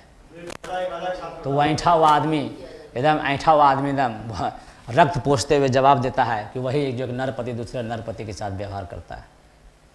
तो ये साहित्य है, ये फैक्ट है कि जब पोरस सिकंदर के सामने जब हार गया तो उसके सामने आया गया, लेकिन पोरस और सिकंदर में क्या बात हुआ ये साहित्य बताएगा। ये साहित्यकार की कल्पना है, ये ऐतिहासिक तथ्य नहीं है। यहीं पे इतिहास के साथ छेड़छाड़ होता है। जब इतिहास, कभी कभी इतिहासकार ही साहित्यकार बन जाता है। इतिहासकार जब कल्पना करने लगे तो इतिहास के साथ छेड़छाड़ करता है। याद कीजिए वो पद्मावत का सीन, वो पढ़ा देखा ना मूवी आप लोगों ने, कि जब राजा रतन सिंह को जब पीछे से तीर मारता है तो अलाउद्दीन खिलजी को बोलता है कि इतिहास तुम्हें माफ़ नहीं करेगा, इतिहास माफ़ नहीं करेगा। जवाब पे अलाउद्दीन खिलजी बहुत ही बढ़िया जवाब देता है, जो आपके उस सवाल का जवाब है कि इतिहास का पुनर्लेखन होना चाहिए कि नहीं। क्या बोलता है अलाउद्दीन खिलजी? बड़ा हंसता है क्रूर तरीके से, बोलता है इतिहास कौन लिखेगा? इतिहास मैं ही लिखूंगा ना, इतिहास क्या माफ़ नहीं करेगा हमको? इतिहास के पन्नों को जलाते हुए का सीन याद है अलाउद्दीन खिलजी का? कौन लिखता है? आज अकबर के आकलन करते हैं अकबरनामा पे, वाह रे वाह। हुमायूं का आकलन हुमायूंनामा पे, और बाबर का आकलन बाबरनामा पे। इससे बढ़कर चाटुकार ही इतिहासकार क्या होगा? तो इतिहासकार कल्पना करने लगता है, ये काम साहित्यकार का था। तो चंद्रगुप्त नाटक वही है। उन्होंने इतिहास के उन तथ्यों को उठाया है, इतिहास के उन चरित्रों को उठाया है जिसने विदेशी सत्ता को चुनौती दी। और आपको क्या लगता है कि जब पूरा मगध लड़ने से इनकार कर दिया, जब भारत का एक आदमी, एक राजा सिकंदर के सामने खड़ा होने को तैयार नहीं हुआ, एक छोटे से देश का एक बहादुर राजा खड़ा होता है पोरस, तो उसके हार जीत से क्या फ़र्क पड़ता है जी? उसके हिम्मत को सलाम कीजिए और सोचिए उस सिचुएशन को, जब सिकंदर जैसे भयानक मतलब कि सेनापति के सामने अकेले चट्टान की तरफ आदमी खड़ा है और हारने के बाद वो बोलता है, ऐंठता हुआ जवाब देता है कि वही जो राजा दूसरे राजा के साथ करता है। सोचिए वो आदमी कैसा रहा होगा, सोचिए वो कितना कलेजे वाला, कितना साहसी आदमी रहा होगा, इतिहास में क्या स्थान है उसका। आप लोग चंद्रगुप्त पढ़ रहे हैं तो राजा पोरस का नाम भी जानते होंगे, बाकी तो राजा पोरस को नाम सुने भी नहीं होंगे। क्यों? क्योंकि हमारे इतिहासकारों ने आपको बताया नहीं है बात। तो चंद्रगुप्त पढ़िए, चंद्रगुप्त पढ़ने में इंटरेस्ट आएगा। बीपीएससी में मेरे लिए समझ के बाहर की चीज़ हो गया कि बीपीएससी आखिर से प्रश्न इतना कम क्यों पूछता है। बीपीएससी के पॉइंट ऑफ व्यू से हमको बहुत ज़्यादा मतलब कि लगातार रिपीट होते हुए हमको चंद्रगुप्त दिखा नहीं है, लेकिन जब लगातार नहीं पूछा है तो 67th 8 के लिए ये इंपॉर्टेंट हो जाता है। जब पिछले 2 साल से लगातार चंद्रगुप्त का प्रश्न नहीं पूछा गया है तो ये प्रश्न आपके लिए इंपॉर्टेंट होता है। चंद्रगुप्त पढ़ें, मात्र 6 टाइप के प्रश्न पूछेंगे, ओनली 6 टाइप्स। वैसे हम प्रयास करेंगे कि ये चंद्रगुप्त आप लोगों को हम पढ़ाएं, ताकि आपको रटना, हम अगर हमसे संभव होगा तो हम पढ़ाएंगे। मात्र 6 टाइप का प्रश्न पूछा जाएगा, भयानक इंटरेस्टिंग और मज़ेदार आपको होगा। ये किताब आप 2-3 घंटे में पढ़ सकते हैं, कोशिश कीजिए जब भी मौका मिले इसको लेके पढ़ लीजिए, पीटी के पहले ही पढ़ सकते हैं। मेरे तरफ से ये रिकमेंडेड, छोड़ना नहीं है इसको। अंधेर नगरी ये सबसे अधिक मंचित, सबसे अधिक मंचन किए जाने वाली रचना है। ये सब इतनी पतली सी पुस्तक, इसको पढ़ने में 20 मिनट लगेगा आपको, मात्र 3-4 कैरेक्टर, अब मज़ेदार ये, और बहुत बढ़िया बढ़िया प्रश्न पूछे जाएंगे इस पर, और बड़े मज़ेदार इसके जवाब लिखेंगे आप। लेकिन इसके लिए मेरा एक रिकमेंडेशन है कि जब आप अंधेर नगरी पढ़ते हैं तो एक बुक और पढ़ लें। क्या? भारत दुर्दशा। ये यूपीएससी में लगा हुआ है। अंधेर नगरी भी वही है, सेम है दोनों। भारत दुर्दशा इसलिए पढ़े कि भारत दुर्दशा भी भारतेंदु हरिश्चंद्र की रचना है, दोनों का रचना का लगभग सेम है। यूपीएससी में लगा, बीपीएससी में नहीं लगा है। भारत दुर्दशा की जो भाषा है, भारत दुर्दशा के रचनाकार है, भारत दुर्दशा का जो परिस्थिति है, सब अंधेर नगरी से मिलता जुलता है। तो जब आप कंपेयर करने की बात करेंगे, जब अंधेर नगरी में जाति व्यवस्था पे कमेंट करेंगे तो आप कहाँ से कंपेरिजन लाएंगे? तो हम भारत दुर्दशा का लिख देंगे, एक लाइन 2 लाइन पंक्तियाँ उसकी वहाँ से उठा कर रख देंगे कंपेयर करने के लिए। तो भारत दुर्दशा भी बहुत पतली पुस्तक है, बहुत मोटी पुस्तक नहीं है। कुछ नहीं तो कम से कम 4-5 कविताएं को पन्ने में लिख ले कहीं कॉपी पे, जो आपको रेडी रेफरेंस के लिए तैयार रहे। इसको तो छोड़ना बेवकूफ़ी है। 5-6 प्रश्न इसमें भी पूछेंगे, बहुत नवजागरण का तत्व, आउट क्वेश्चन अंधेर नगरी का कि नव जागरण के तत्व क्या हैं। तो ये आपको छायावाद का प्रश्न है, इनफैक्ट छायावाद और नवजागरण के तत्व, छायावाद और नव जागरण, ये प्रश्न पूछता है।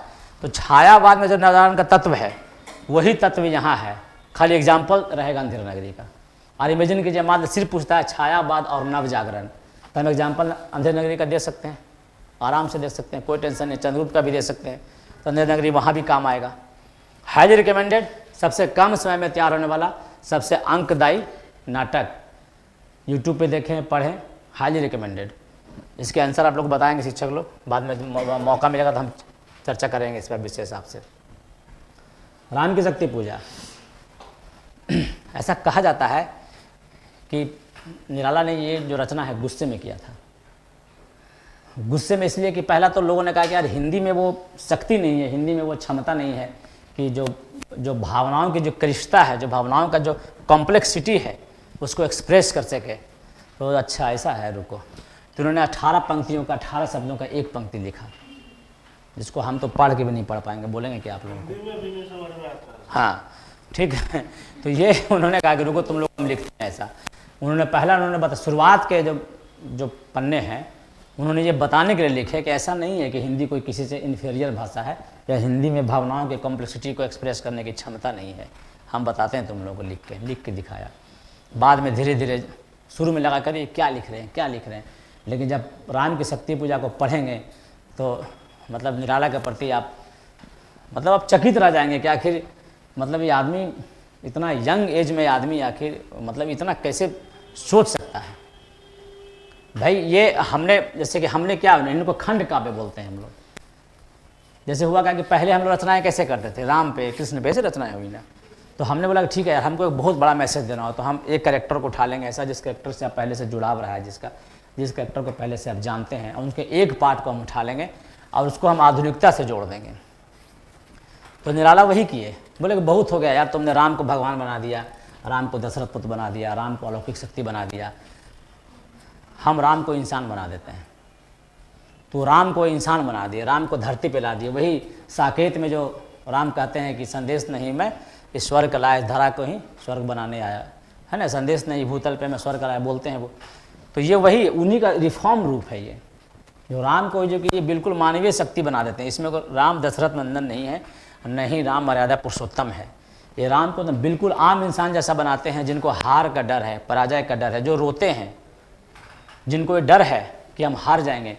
ये वो राम नहीं है कि जब सीता को वापस लाने क्रम में जब शक्तिवान जब लक्ष्मण को लगता है तो राम विलाप करते हुए कहते हैं कि मैं जब वापस जाऊंगा अपनी माता को क्या जवाब दूंगा कि भाई कहाँ गया। अब बोलते हैं कि नारी हनी विशेष क्षति नहीं। ये तुलसीदास को राम नहीं है जो भाई के जब मृत्यु करीब आता है तो उनको एहसास होता है कि भाई अगर पत्नी की हानि हो गई, पत्नी मर गई, किडनैप हो गई तो कोई विशेष हानि इसमें नहीं है। ये तुलसी का राम नहीं है। वो तो वो राम है जो सीता के लिए बोल रहे हैं कि हाय उद्धार प्रिया का हो न सका। जब उनको लगता है कि जब राम देखते हैं कि जो शक्ति है, जो आदि स्रोत है शक्ति की, वो रावण को गोद में लिए बैठी हैं, तो विभीषण को बोलते हैं कि अन्याय जिधर है उधर है शक्ति। कहते कहते छल छल हो गए दीर्घ नयन। अब बोलते मित्रवर होगी न विजय समर। देखिए ईश्वर, अगर ईश्वर होते थोड़ी डर होता। देखते हैं कि अन्याय जिधर है उधर है शक्ति। देखो तो सिस्टम का, बोलते हैं कि जिधर अन्याय है शक्ति उधर ही है। बोले विजय समर नहीं होगी मित्रवर। तब है जो कि उनको जामवान उनको सलाह देते हैं कि शक्ति करो मौलिक कल्पना करो पूजन, और छोड़ दो समर जब तक सिद्धि न हो रघुनंदन। मैंने राम को भी चाहिए मोटिवेशन, राम को भी चाहिए प्रेरणा, राम को भी चाहिए कि अब शक्ति पहचान। अभी नौबत आ गया है कि राम रो रहे हैं, राम को सांत्वना दे रहा है, और राम है जो कि अकेले से बैठे हुए हैं, सामने मसाल जल रहा है, पूरा छत बिछत होकर सेना वापस आई है। और निराला बड़ा बढ़िया उनको लिखते हैं कि है अमान सा उगलता गगन अंधकार, खो रहा दिशा का ज्ञान स्तब्ध है पवन चार। कि चारों तरफ एकदम अंधकार है, चारों तरफ घनाघोर अंधेरा है। अमान सा उगलता गगन घन अंधकार, अमान सा मतलब रात, उगलता गगन घन अंधकार, जो आकाश है एकदम पूरा घना अंधकार उगल रहा है। खो रहा दिशा का ज्ञान स्तब्ध है पवन चार। दिशा का ज्ञान भी पता नहीं चला किधर दिशा, तारे भी नहीं दिख रहे हैं, पवन खामोश है। देखिए राम की स्थिति ऐसी है, एक ऐसा आदमी जो चारों तरफ टूट गया है, एकदम हारा हताश आदमी, फिर वो खड़ा होता है उठ के कि नहीं हम इसको लड़ेंगे, हम वापस लाएंगे सीता को, जो उद्देश्य लेकर आएंगे। तो ये शुरू में आप जैसे उनको लगा कि हमको समझ में नहीं आया, लेकिन जब इसको समझेंगे राम की शक्ति पूजा को तब को, तो आप उसको अपने से जोड़ पाएंगे। ये आपका संघर्ष है, ये हम सब का संघर्ष है। हम सब कभी निराश होंगे जीवन में, हम सब कभी हार का सामना किए होंगे, हमारे पास भी कुछ जाम्बवान होगा जो हमारा हौसला बढ़ाया होगा। तो राम की शक्ति ही है, ये आपकी कहानी है, आपकी कविता है, जिसको पढ़ते समय आपको इंटरेस्ट जागना चाहिए। अब प्रश्न आउट है कि राम को शक्ति पूजा का केंद्रीय तथ्य क्या है। तो क्या शक्ति की मौलिक कल्पना ही केंद्रीय तथ्य है? क्या सीता की मुक्ति केंद्रीय तथ्य है? क्या रावण अंग्रेज का प्रतिनिधित्व कर रहा था? क्या सीता की मुक्ति के बहाने राम पूरी नारी जाति की मुक्ति का बात कर रहे हैं? क्या सीता की मुक्ति के बहाने जो राम है या निराला जो है वो भारत की मुक्ति की बात कर रहे हैं? क्या राम ही गांधी हैं? यही तो प्रश्न है इसमें। क्या राम ही तो गांधी नहीं है? जो शक्ति की मौलिक कल्पना करें, गांधी भी तो वही करते थे, संघर्ष करते थे, संघर्ष और विराम, संघर्ष और विराम, गांधी करते थे ना संघर्ष। राम क्या शक्ति की पूजा करने क्यों गए थे? शक्ति के लिए ना। गांधी कहाँ चले गए थे बीच में? गांधी लगातार कहाँ किए हैं? गांधी आंदोलन करते हैं, गायब हो जाते हैं, शक्ति संचयन के चले जाते हैं, फिर वापस आते हैं, फिर आंदोलन करते हैं, फिर चले जाते हैं। तो कहीं निराला भी तो वही नहीं है? क्या निराला गांधी को तो राम नहीं बता रहे हैं? यही प्रश्न आपको उसमें पढ़ना है। इंटरेस्टिंग है कि नहीं? कौन इसको खराब बोल रहे थे जी आप? आप समझ में आ रहा है कुछ? जब अभी तो हम हिंदी शुरू ही नहीं किए, भाषा का भावना समझ, फिर वही बात है कि श्रेया शरण ने रूसी आदमी से कैसे शादी किया, कैसे वो बोला आई लव यू उसको रूसी में, अरे क्या समझी होगी ये सुंदरी। यार भावना प्रिवेल करता है वहाँ पे। लोग तो आजकल आंखों में बात करते हैं भाई, ऐसा सुना है मैंने। वो तो कला मुझे नहीं पता है भाषा के नहीं। सरोज स्मृति आउट क्वेश्चन फिक्स क्वेश्चन। पहला कि सरोज स्मृति शोक गीत है, आउट क्वेश्चन। नहीं निराला कहीं है। अब देखिए निराला को देखिए, पहले जो हमने जितनी आज की रचनाएं पढ़ी हैं, जैसे कि हमने पढ़ा होगा अभी फिल्म भी आ रही है चंद्रवरदाई की, क्या नाम है उनका, पृथ्वीराज चौहान की संयोगिता हैं, तो हमने जितनी कहानियाँ पढ़ी, प्रेमिकाओं के लिए लोगों ने एकदम तलवारें उठाई हैं, खून की नदियाँ बही हैं, है ना, प्रेमिकाओं के लिए, पत्नी के लिए नहीं। इसलिए बीच में कभी जोक आता है कि अभी सब है जो कि जितने जो भगवान हैं सब हथियार के साथ बैठे हुए हैं, लेकिन कृष्ण हैं जो बांसुरी के साथ बैठे हैं। तो बोला कि भाई वो प्रेमिका के साथ हैं, बाकी लोग पत्नी के साथ हैं। तो ये अंतर है दोनों में। तो इसमें वही बात है, अभी तक प्रेमिकाओं पे तो बहुत कविताएं लिखी गई थी। प्रेमिकाओं के लिए लोगों ने सरहद में जो कि हिंदी साहित्य का सिलेबस बढ़ा दिया इन लोगों ने अपनी प्रेमिकाओं के चक्कर में। लेकिन निराला उल्टा निकले, निराला ने पत्नी को प्रेमिका बनाया। राम क्या कहते हैं राम की शक्ति पूजा में कि हाय उद्धार प्रिया का हो न सका। यहाँ प्रिया कौन है, उनकी पत्नी है, कोई प्रेमिका नहीं है। तो पत्नी है जो कि यहाँ पे शीर्ष स्थान पे है, पत्नी ही प्रेमिका है। तो उसी तरह से पुत्री पे कोई कविता ही नहीं लिखी गई। तो ये प्रश्न पूछा, इनकी पुत्री का देहांत हो गया था, एक छोटा सा घाव हो गया था यहाँ पे आर्मपिट में, बाद में वो किसी तरह से इलाज में टीवी भी उनका हो गया, बहुत दुखद इनका मृत्यु हुआ। अपनी बेटी को बचा नहीं पाए पैसे के अभाव के कारण। तो ठीक है, अकेली इनकी बेटी थोड़ी मरी थी, अकेली बेटी इनका, ऐसी कितनी की बेटियाँ मरी थी। लेकिन निराला में बाकी पिताओं में क्या अंतर रहा, निराला में बाकी पिताओं में यही अंतर रहा कि निराला ने सरोज को अपनी बेटी से हटाकर पूरे अवध समाज का बेटी बना दिया, पूरे मिडिल क्लास फैमिली का बेटी बना दिया। निराला की जो सरोज है हर उस बाप की बेटी है जो मरने के लिए अभिशप्त है इलाज के अभाव के कारण। इनका जो दुख था, इनका जो गुस्सा था, जो दुख था, जो दर्द था, वही सरोज स्मृति में है। सरोज स्मृति में वही है जो बेटी को ना बचा पाने का दुख, बेटी ये जानते हुए कि हमको बेटी को का इलाज की ज़रूरत है, उसको पैसे की ज़रूरत है, और उसको एक बाप बचा नहीं पाए तो उसका क्या फीलिंग रहेगा। मैंने क्या सोचता होगा वो आदमी जिसकी बेटी मर रही होगी इलाज के अभाव में, उसको बचाने के पास पैसे नहीं होंगे, उसकी नानी के पास वो रह रही थी, बेचारा लिखता था, कविताएं लिखता था, कविताएं इसकी रिजेक्ट होती थी इस आदमी की, और उसकी बेटी जी की ज़िंदगी मौत के बीच में झूल रही हो, और एक बाप हताश निराश बाप अपने बेटी की मृत्यु की प्रतीक्षा कर रहा हो। कितना भयानक दृश्य रहा होगा, क्या इस निराला के दिमाग में चलता होगा। तब निराला सरोज स्मृति में, आपको कुछ याद है, कुछ सरोज स्मृति कुछ पंक्तियाँ याद है? जाना तो अर्थ गमोपाय पर रहा सदा संकुचित का, लक्कर अनर्थ आर्थिक पथ पर हारता रहा मैं स्वार्थ समर। वो बोलते हैं कि जाना तो अर्थो गमोपाय, मैं अर्थ पैसे कमाने का सारा उपाय तो मैं जानता था, पर रहा सदा संकुचित का है, लेकिन हमेशा हाथ खाली रहा। लक्कर अनर्थ आर्थिक पथ पर हारता रहा मैं स्वार्थ समर, लगातार लिखता रहा, आर्थिक पथ पे समर को मैं हारता रहा। तो ये और बोलते, अब जब इनकी बेटी जब ये मर जाती है तभी लिखते हैं, बड़ा ही भयानक तरीके से इस पर बीपीएससी प्रश्न पूछता है। वो लिखते हैं कि इस हाँ क्या लिखते हैं, इस पथ पर मेरे कार्य सकल हो भ्रष्ट शीत के से सतदल। हाँ ये लिखते हैं कि मतलब कि याद करने दीजिए हमको, पता नहीं आप लोग पढ़ते क्यों नहीं जी। उसको लिखते हैं कि हाँ जब इनकी बेटी मर जाती है तो अपने लेखक होने पे वो धिक्कार करते हुए लिखते हैं, फिर भूल गया हमें, धिक्कार करते हुए लिखते हैं कि हाँ इसी कर्म पे वज्रपात, यदि धर्म रहे न सदा मात, इस पथ पर मेरे कार्य सकल हो भ्रष्ट शीत के से सतदल, कन्यागत कर्मों का अर्पण कर करता मैं तेरा तर्पण। जब इनकी बेटी मर जाती है तो कहती हैं कि हो इसी कर्म पे वज्रपात, इस कर्म पे वज्र गिर जाए, मतलब मेरे जो लेखकीय कर्म पे वज्रपात हो जाए, हो इसी कर्म पे वज्रपात, यदि धर्म रहे न सदा मात, यदि धर्म है ईश्वर है तो सब वज्र गिर जाए मेरे ऊपर, हो भ्रष्ट शीत के से सतदल, मैं जितना भी लिखे वो सब खत्म हो जाए, विनाश हो जाए, नष्ट हो जाए, भ्रष्ट हो जाए। बोलते कन्यागत कर्मों का अर्पण कर करता मैं तेरा तर्पण, के हे कन्या कि मैं अपने सारे गत कर्मों का, पुराने कर्मों का मैं अर्पण करके तुम्हारा तर्पण करता हूँ।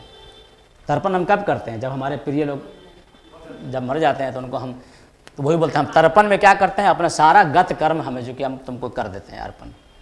सोचिए मैंने फ्रस्ट्रेशन के किस ऊंचाई पे एक बाप पहुंच गया जो अपने बेटी को बचा नहीं पाया, उसको एक फोड़ा का इलाज नहीं करा पाया। एक लेखक इतना ब्रिलियंट, इतना महान और इतना एकदम पुरुषार्थी आदमी अपने एक बेटी को एक फोड़ा का इलाज कराने के बाद में मर गया। तब इस आदमी ने उठाया कलम और अपने उस दुख को उड़ेल दिया यहाँ पे।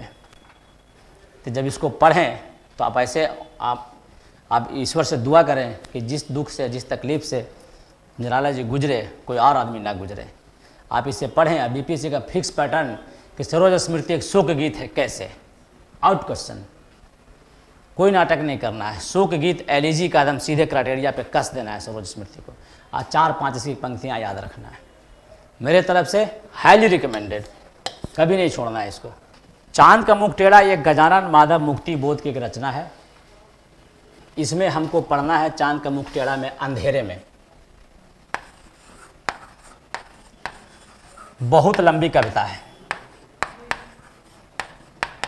अंधेरे में ये बीपीएससी में लगा हुआ है, यूपीएससी में एक लगा हुआ है जो उसको आपको पढ़ना है मेरे तरफ से, ब्रह्म राक्षस।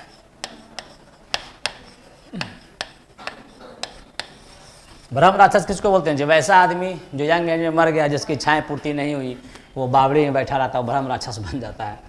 तो ब्रह्म राक्षस को पढ़ना है आपको। क्यों पढ़ना है? कि दोनों की भाषा शैली एक है। पहले जान लीजिएगा थोड़ा सा गजानन माधव मुक्ति बोध के बारे में जान लें। एकदम अल्ट्रा टाइप के आदमी थे, एकदम बिस्खोबरा टाइप का आदमी, एकदम भयानक क्रांतिकारी, घोर कम्युनिस्ट। कम्युनिस्टों की एक चीज़ है जो मुझे बड़ा पसंद है, हालांकि मैं इस विचारधारा से बिल्कुल समर्थन नहीं करता हूँ। पहले नंबर तो ईमानदार टाइप का आदमी होता है। मुझे कम्युनिस्ट को भ्रष्ट नहीं दिखा आज तक, एक नेता कम्युनिस्ट का भ्रष्ट नहीं मिलेगा। आप देख लीजिए 25 साल तक जो मुख्यमंत्री रहा बसु जी हमारे, वो 2nd फ्लोर पे 2 BHK में रह के मर गए। जो 20-25 साल तक मुख्यमंत्री थे पश्चिम बंगाल में, वो 2 BHK के फ्लैट में शिफ्ट हुए। कम्युनिस्ट को आप भ्रष्ट नहीं देखते होंगे। इनका आइडियोलॉजी एकदम क्लियर है और इनको रत्ती पर फर्क नहीं पड़ता कि आप इसका आइडियोलॉजी के बारे में क्या सोचते हैं। तो साफ साफ यशपाल ने कह दिया था कि मेरा साहित्य का उद्देश्य आपका मनोरंजन नहीं है, मेरा साहित्य का उद्देश्य है अपने आइडियोलॉजी को आप तक पहुंचाना। तो उसी कड़ी में है गजानन माधव मुक्ति बोध। नागपुर में ये 60 के आसपास की रचना है। 1955 में नागपुर में का एम्प्रेस मिल था, वहाँ पे मजदूरों ने हड़ताल किया था, उसी को लेकर कुछ घटना घटी, पुलिस फायरिंग हुई। उसमें ये पत्रकार थे। बाद में अचानक से उनको ब्रह्म ज्ञान की प्राप्ति हो गया कि फांसीवाद सरकार आ गया। जब इसको जो भी टीचर इसको पढ़ाएंगे उनसे चर्चा कीजिएगा। ये घोर संघ के विरोधी थे, आरएसएस के घोर विरोधी थे। और 1955 में इनको ऐसा एहसास हो गया कि भाई अब फांसी सरकार आने वाला है। जब नेहरू जी का देहांत हुआ तब इनको लगा कि भाई, इन्होंने चिट्ठी लिखा अपने मित्रों को कि दोस्त अब फांसी सरकार आ जाएगा। देखिए उसमें बीजेपी की स्थापना नहीं हुई है, जनसंघ की स्थापना 1955 में हुई है। एक सांसद इसके पास नहीं है, जनसंघ के पास दूर दूर तक कोई पॉलिटिकल मतलब कि फ्यूचर दिख नहीं रहा है जनसंघ का। बावजूद इनको गजानन माधव मुक्ति बोध जी को अदाम ब्रह्म ज्ञान की प्राप्ति होता है कि अब फासिस्ट सरकार आने वाला है। अभिव्यक्ति के सारे खतरे उठाने होंगे, तोड़ने ही होंगे, मठ और द्वार सब लिख पढ़ते हैं वो। तब मैं थोड़ा बार बार मैं अपने आप से पूछा, मैं पढ़ते समय जब आपके जैसा तैयारी करता था कि आखिर वो कौन सी घटनाएं थी जिसकी वजह से इतना इनको डर हो गया कि नेहरू जी के मरने के बाद संघ वाला कब्जा कर लेगा सिस्टम पे, सब चीज़ ये कर लेगा। तो मुद्दा यह था कि इन्होंने एक किताब लिखी थी भारत के इतिहास पे, जो मध्य प्रदेश के सरकार में, मध्य प्रदेश के बोर्ड में लगी थी। उन्होंने इसमें हिंदू देवी देवताओं पे बहुत ज़्यादा कठोर टिप्पणी किया था, अभद्र टिप्पणी। तो संघ वाले लोग चले गए राज्यपाल के पास, मुख्यमंत्री के पास। तो राज्यपाल बड़े ईमानदार व्यक्ति थे, राज्यपाल से मिलने ये भी गए। तो बोले कि देखो मुक्ति बोध, बाकी तो ठीक है लेकिन हम मदद नहीं कर पाएंगे तुम्हारी, तुम सीएम से मिलो। संघ वालों ने इतना हल्ला मचाया कि वो सिलेबस से हटाना पड़ा इनके पुस्तक को, जो मुक्ति बोध ने लिखी थी। तो मुक्ति बोध इस बात से व्यक्तिगत रूप से खुन्नस खाए, उन्होंने ये लिखा अंधेरे में। तो इनके बारे में कई आलोचकों ने कहा है कि ये सिजोफ्रेनिया के मरीज हैं। ठीक, तो अंधेरे में कविता लिखने का पर्पस, अंधेरे में आप देखिए एक व्यक्ति है जिसको बहुत सारी चीज़ें बतानी है। कविता का एक फॉर्मेट है, आप पढ़ेंगे जब शुरू करेंगे टीचर लोग, वो कविता का फॉर्मेट है, उस फॉर्मेट में कविता लिखेंगे ना। लेकिन आपके पास कहने के बहुत सारा है, फॉर्मेट में फिट नहीं होता, तो कैसे लिखेंगे? तब इस व्यक्ति के ने नया चीज़ ईजाद किया जो आपका बीपीएससी में पूछेगा। उसको उन्होंने कहा फैंटेसी शिल्प। रिमाइंडेड आउट क्वेश्चन, फैंटेसी शिल्प, ये उन्होंने नया चीज़ ईजाद किया इस आदमी ने। इसी के लिए इनको हिंदी साहित्य में जाना जाएगा। और यही प्रश्न बीपीएससी पूछेगा, फैंटेसी शिल्प क्या है। अब व्याख्या में पूछेगा इनकी कविताएं दो चार, जैसे अभिव्यक्ति के सारे खतरे उठाने होंगे, तोड़ने होंगे मठ और द्वार से। तो फैंटेसी शिल्प इन्होंने क्यों बनाया? इन्होंने कहा कि ठीक है, अच्छा रुको, तो हमको तो भाई कविताएं लिखनी है, हमको बहुत सारा चीज़ लिखना है, अस्त व्यस्त हमको लिखना है, कविता के फॉर्म में तो आएगा नहीं, तो हम कैसे लिखें? तब इसने फैंटेसी शिल्प ईजाद किया। इनका जो मेन नायक है वो सपना देख रहा है। तो सपना कैसे देखते हैं आप लोग? सपने में कोई तारतम्य होता है? सपना देखते हैं तो कोई फिक्स पैटर्न होता है क्या? कभी पहाड़, कभी नदी, कभी झरना, कभी जंगल, कभी ऐसा होता है ना। तो सपने का फिक्स पैटर्न ना है। तो इसने, इस आदमी ने होशियारी से क्या किया, अपने नायक को सुला दिया कि नायक सपना देख रहा है। नायक में सपना में कुछ भी देख सकता है भाई, गांधी को देखेगा, नेहरू को देखेगा, गांधी जी बोरा लेकर बैठे हुए हैं ऐसे वहाँ पे चौराहे पे, जैसे ही आता है तो सुभाष भी दिखते हैं, उनको शिशु, नवजात शिशु देते हैं कि भारत का शिशु है, नवजात शिशु को तुम रखना, फिर गांधी जी गायब हो जाते हैं। सपने में आदमी कुछ भी देख सकता है, उसको फ्री है। ये आदमी एक कदम आगे चले गए और सपने में भी सपने देखने लगे, डबल सपना। मान लो कि सपना में कोई कन्फ्यूजन हो जाता हो तो रुको, तुम लोग तो हमको तंग करोगे, फिर सारा आलोचक लोग साले, तो रुको तुमको हम इलाज करते हैं। सपने में भी सपना चला गया, डबल सपना देख रहे हैं हम, सपना का होल स्क्वायर। तब तो हम आलोचक के हाथ से बाहर हो गए जी। तब आलोचकों ने कहा कि वो इस सिजोफ्रेनिया का मरीज है, ये कुछ भी बकवास करके जा रहा है। लेकिन इनफैक्ट इसने आग लगाने वाली बात लिखी है। सिजोफ्रेनिया मतलब है जो गजनी, हाँ, जो गजनी में हुआ था आमिर खान को, लगभग कुछ भी जो काल्पनिक चीज़ों को सच मान लेता है, तो इसको उसने कहा दिया कि ये सिजोफ्रेनिया का मरीज है, इसको सीरियसली तुम लोग मत लेना। लेकिन यूपीएससी में महान व्यक्ति बैठे थे, इस कविताओं को उसने जोड़ दिया। देखिए यूपीएससी में कम्युनिस्ट विचारधारा कितना स्ट्रांग है कि यूपीएससी ने यशपाल की पुस्तक को जोड़ा, दिव्या, इनके भी कविताओं को जोड़ा, ब्रह्म राक्षस है, लॉबी मजबूत है।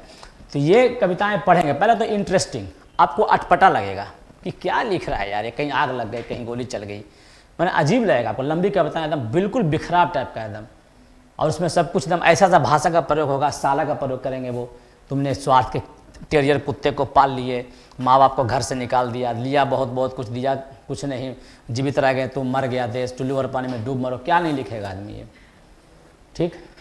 स्वार्थ के टेरियर कुत्तों को पाल लिया, क्या क्या भरपूर उड़े लगा अपना गुस्सा को। ये कविताएं लिखी कब, इनको बीमार पड़ गए, इंदौर को हॉस्पिटल में भर्ती थे, तो इनको जो इनको नर्स सेवा करती थी उसी से इनको प्रेम हो गया, तो उसी नर्स से इन्होंने शादी कर लिया। इनका व्यक्तिगत जो बड़ा विवादित रहा है, इनकी कविताएं उससे ज़्यादा विवादित हैं। तो वहीं बैठ के शायद मैंने लिख दिया, कुछ भी अलबल लिख दिया, लिख के पटक दिया। लेकिन जब बाद में समीक्षा करके पाया गया तो आग फैला के चला गया आदमी। मैंने शानदार कविताएं लिखी हैं, इसमें कोई डाउट नहीं है। अभी आपकी चुनौती क्या है? आपकी चुनौती है कि इसको टफ मान के आप छोड़ दें, लेकिन एकदम पर्टिनेंट है और एकदम रिलेवेंट है। मुक्ति बोध व्यक्तिगत रूप से मैं इस आदमी को रात्रि भर पसंद नहीं करता, मैं क्लियर कर दूँ, रात्रि भर नहीं। लेकिन अब मेरी मर्जी से तो बीपीएससी प्रश्न पूछेगा नहीं, लेकिन मुझे इनकी कविताएं पसंद है। अब ये लिखेंगे जैसे आग है जो कि जलेगा तो कैसा रंग होता है जी? अब बहुत तेजी में जाने लगा तो ऊपर का फ्लो कैसा होता है? ब्लू, गेरुआ होता है क्या? इनका आग गेरुआ जलता है। देखिए ये आदमी उल्टा ये बोलते हैं, मुक्ति बोध बोलते हैं कि भाई फांसी सरकार आ जाएगा। इनसे बड़ा फासिस्ट कौन है जो आग को गेरुआ बता रहे हैं? ये हरा रंग को भी गेरुआ देखते हैं। ये वो व्यक्ति हैं जो हरा रंग में इनको गेरुआ दिखता है, एकदम वन साइडेड, एकदम वही एजेंडा वाला आदमी। लेकिन दुनिया इनको दिखता है कुछ और। इनका व्यक्तिगत जान पर, जैसे यशपाल का ही पढ़ लीजिएगा। यशपाल के बारे में आप लोगों को पता है कि नहीं पता है? यशपाल है जो कि क्रांतिकारी रहे हैं। लोग नहीं जानते यशपाल के बारे में, शायद लोग बोलते हैं दिल्ली यूनिवर्सिटी के प्रोफेसर हैं, कुछ नहीं, क्रांतिकारी थे और साथ ही क्रांतिकारी से प्रेम कर लिए थे। इनको गोली मारने का आदेश देते थे चंद्रशेखर आजाद, देखते हैं गोली मारने का, जान मुश्किल से बचा था इनका। बाद में ये भी कुछ और हो गए। झूठा सच इनका पढ़िएगा उपन्यास, इसमें झूठा कौन है सच कौन है पता नहीं चलता है। दिव्या पढ़ लीजिएगा, मारिस में यशपाल दिख जाएंगे आपको। खैर वापस इस पे आते हैं। तो ये आपको इसलिए पढ़ना जरूरी है कि एक तो बहुत इंटरेस्टिंग है, प्रश्न लिमिटेड है, प्रश्न इसमें बीपीएससी के पास ज़्यादा स्कोप नहीं है। अगर हम होते तो मैं पूछता फैंटेसी शिल्प और ये अंधेरे में, तो प्रश्न बहुत ज़्यादा से नहीं बनता है। अगर आप इसको बढ़िया से पढ़ लें पुस्तक को, और इसकी 5-6 लाइनें जैसे मैंने बताया, व्यक्ति के सारे खतरे उठाने होंगे, तोड़ने होंगे मठ और द्वार सब, कहीं आग लग गई, कहीं गोली चल गई, स्वार्थ के तरीके कुत्तों को पाल लिया, माँ बाप को घर से निकाल दिया, बहुत लिया, बहुत ज़्यादा दिया, कुछ नहीं, मर गए तुम, जीवित रह गए तुम, मर गया। ऐसे ऐसे करके 5 कविताएँ लिख लीजिए, 5-6 कविताएँ, वही आपको बार बार पढ़नी है, बाकी कुछ नहीं पढ़नी है। ये किताब आपको इंटरेस्टिंग है, आपको बांधे रखेगी, लेकिन ब्रह्म राक्षस के साथ पढ़ना है।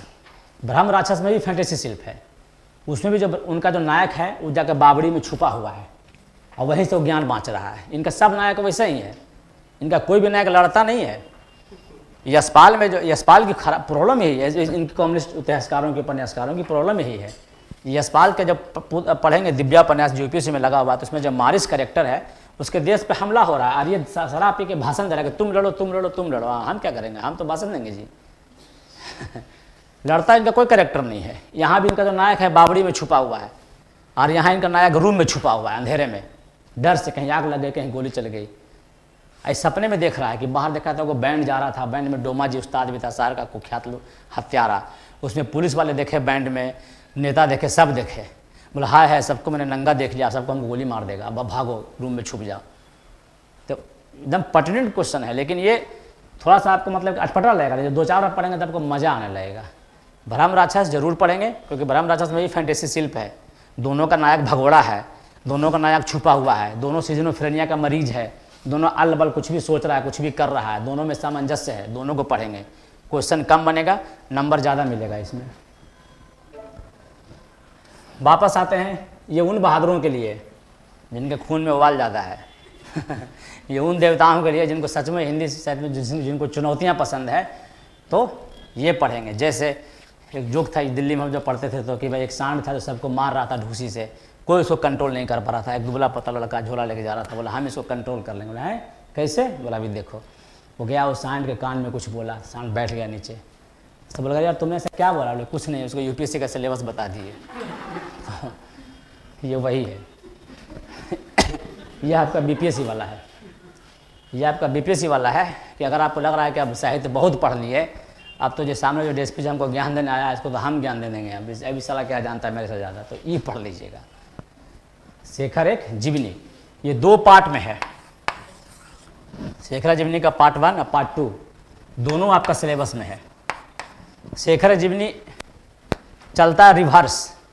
पुराना फिल्म में देखते होंगे, जहाँ फिल्म में शुरुआत होता है एकदम 2 पैर दौड़ा, धा धा धा धा धा धा दौड़ रहा है, धाएँ धाएँ गोली चला, कुछ नहीं, कौन मारा कहाँ से आया पता नहीं चला, फिर बैकग्राउंड चला जाता है सब कुछ, है ना, थ्रिल क्रिएट करने के लिए। वो थ्रिल ही है ये। शेखर को फांसी की सज़ा हो चुकी है। शेखर फांसी की सज़ा का इंतजार करते हुए काल कोठरी में बैठा हुआ है।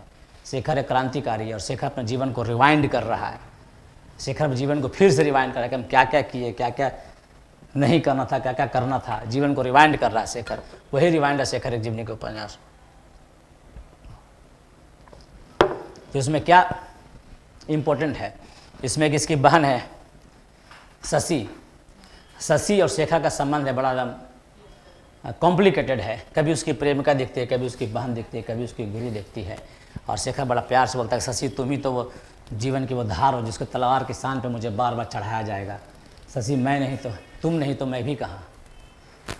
तो शशि और जो शेखर का जो संबंध है कहीं कहीं प्रेम के स्तर को छूता है, कहीं कहीं मातृत्व के स्तर को छूता है, कहीं कहीं मित्रता के स्तर को छूता है, कहीं गुरु के स्तर को छूता है।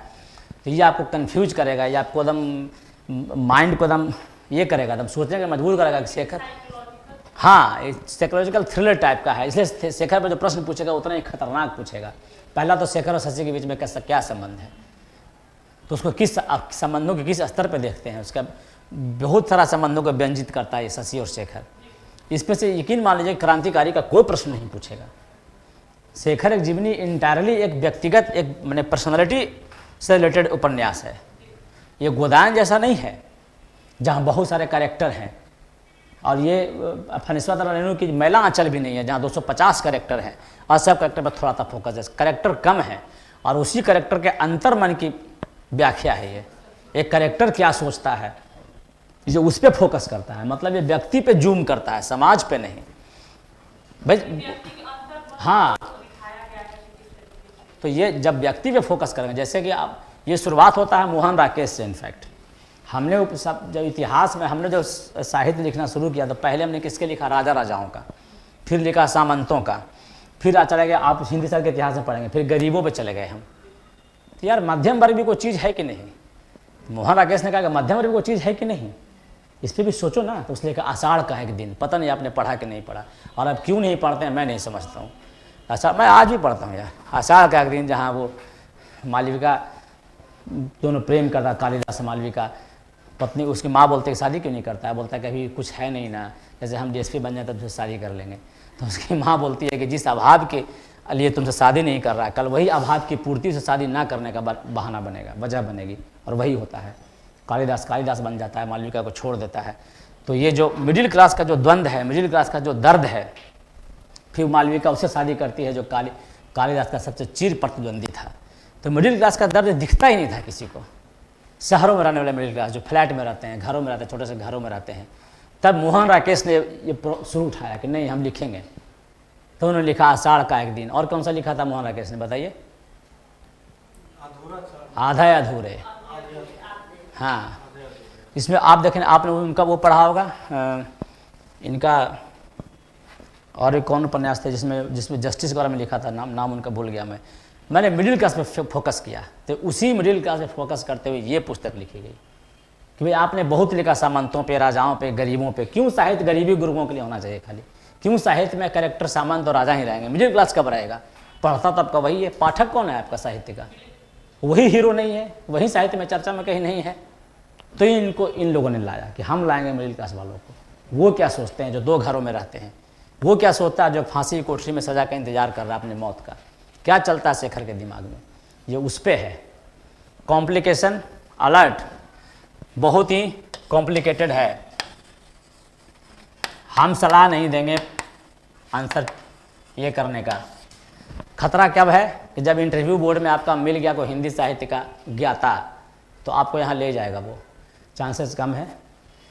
इसको वही पढ़ेंगे जिनको साहित्य में रियली में इनको इंटरेस्ट है। जो सिर्फ बीपीएससी के लिए साहित्य पढ़ रहे हैं वो उसको नहीं पढ़ेंगे, इनके प्रश्नों को आप समझ नहीं पाएंगे। और हमको डर है, हमको ऐसा नहीं करना चाहिए, यहाँ पे हिंदी साहित्य कौन सा आएंगे हमको नहीं पता है लेकिन हमको डर है कि वो भी नहीं पढ़ाएंगे इनको मैं इसको पढ़ने के लिए मैं इतना रिसर्च किया इस पर कि आप सोच नहीं सकते हैं। मैं दिल्ली की लाइब्रेरी की किताबें छान मारा कि एक टीका टिप्पणी लिखने की हिम्मत नहीं है किसी को इस पुस्तक पे। अरे इस पुस्तक की आलोचना करने की हिम्मत नहीं है किसी को, बाकी तो छोड़ दीजिए आप। इस पुस्तक की आलोचना करने से पहले 1000 बार लोग सोचेंगे, समझ ही नहीं आएगा उनको, औकात के बाहर हो जाएगी उनको। ये इतनी ब्रिलियंट रचना इस आदमी ने लिख दिया है इसको। तो इस पुस्तक को अब तब पढ़ेंगे जब कंटेंट हो। अगर हमसे संभव हुआ तो हम कंटेंट इसका बनाएंगे आप लोगों के लिए। मेरी तरफ से नॉट रिकमेंडेड। तो हमको उम्मीद है कि बीपीएससी का सिलेबस पे हमने लंबी चर्चा की। बीपीएससी के मेंस में कौन सी पुस्तकें पढ़नी है, कौन सी पुस्तकें क्यों पढ़नी है, किसको छोड़ना है, किसको नहीं छोड़ना है, इस पर हमने विशेष चर्चा की है। बावजूद इसके आप लोगों का अगर फिर भी कोई प्रश्न बचता है तो आप नीचे कमेंट करेंगे, उनके लिए जो वीडियो देखेंगे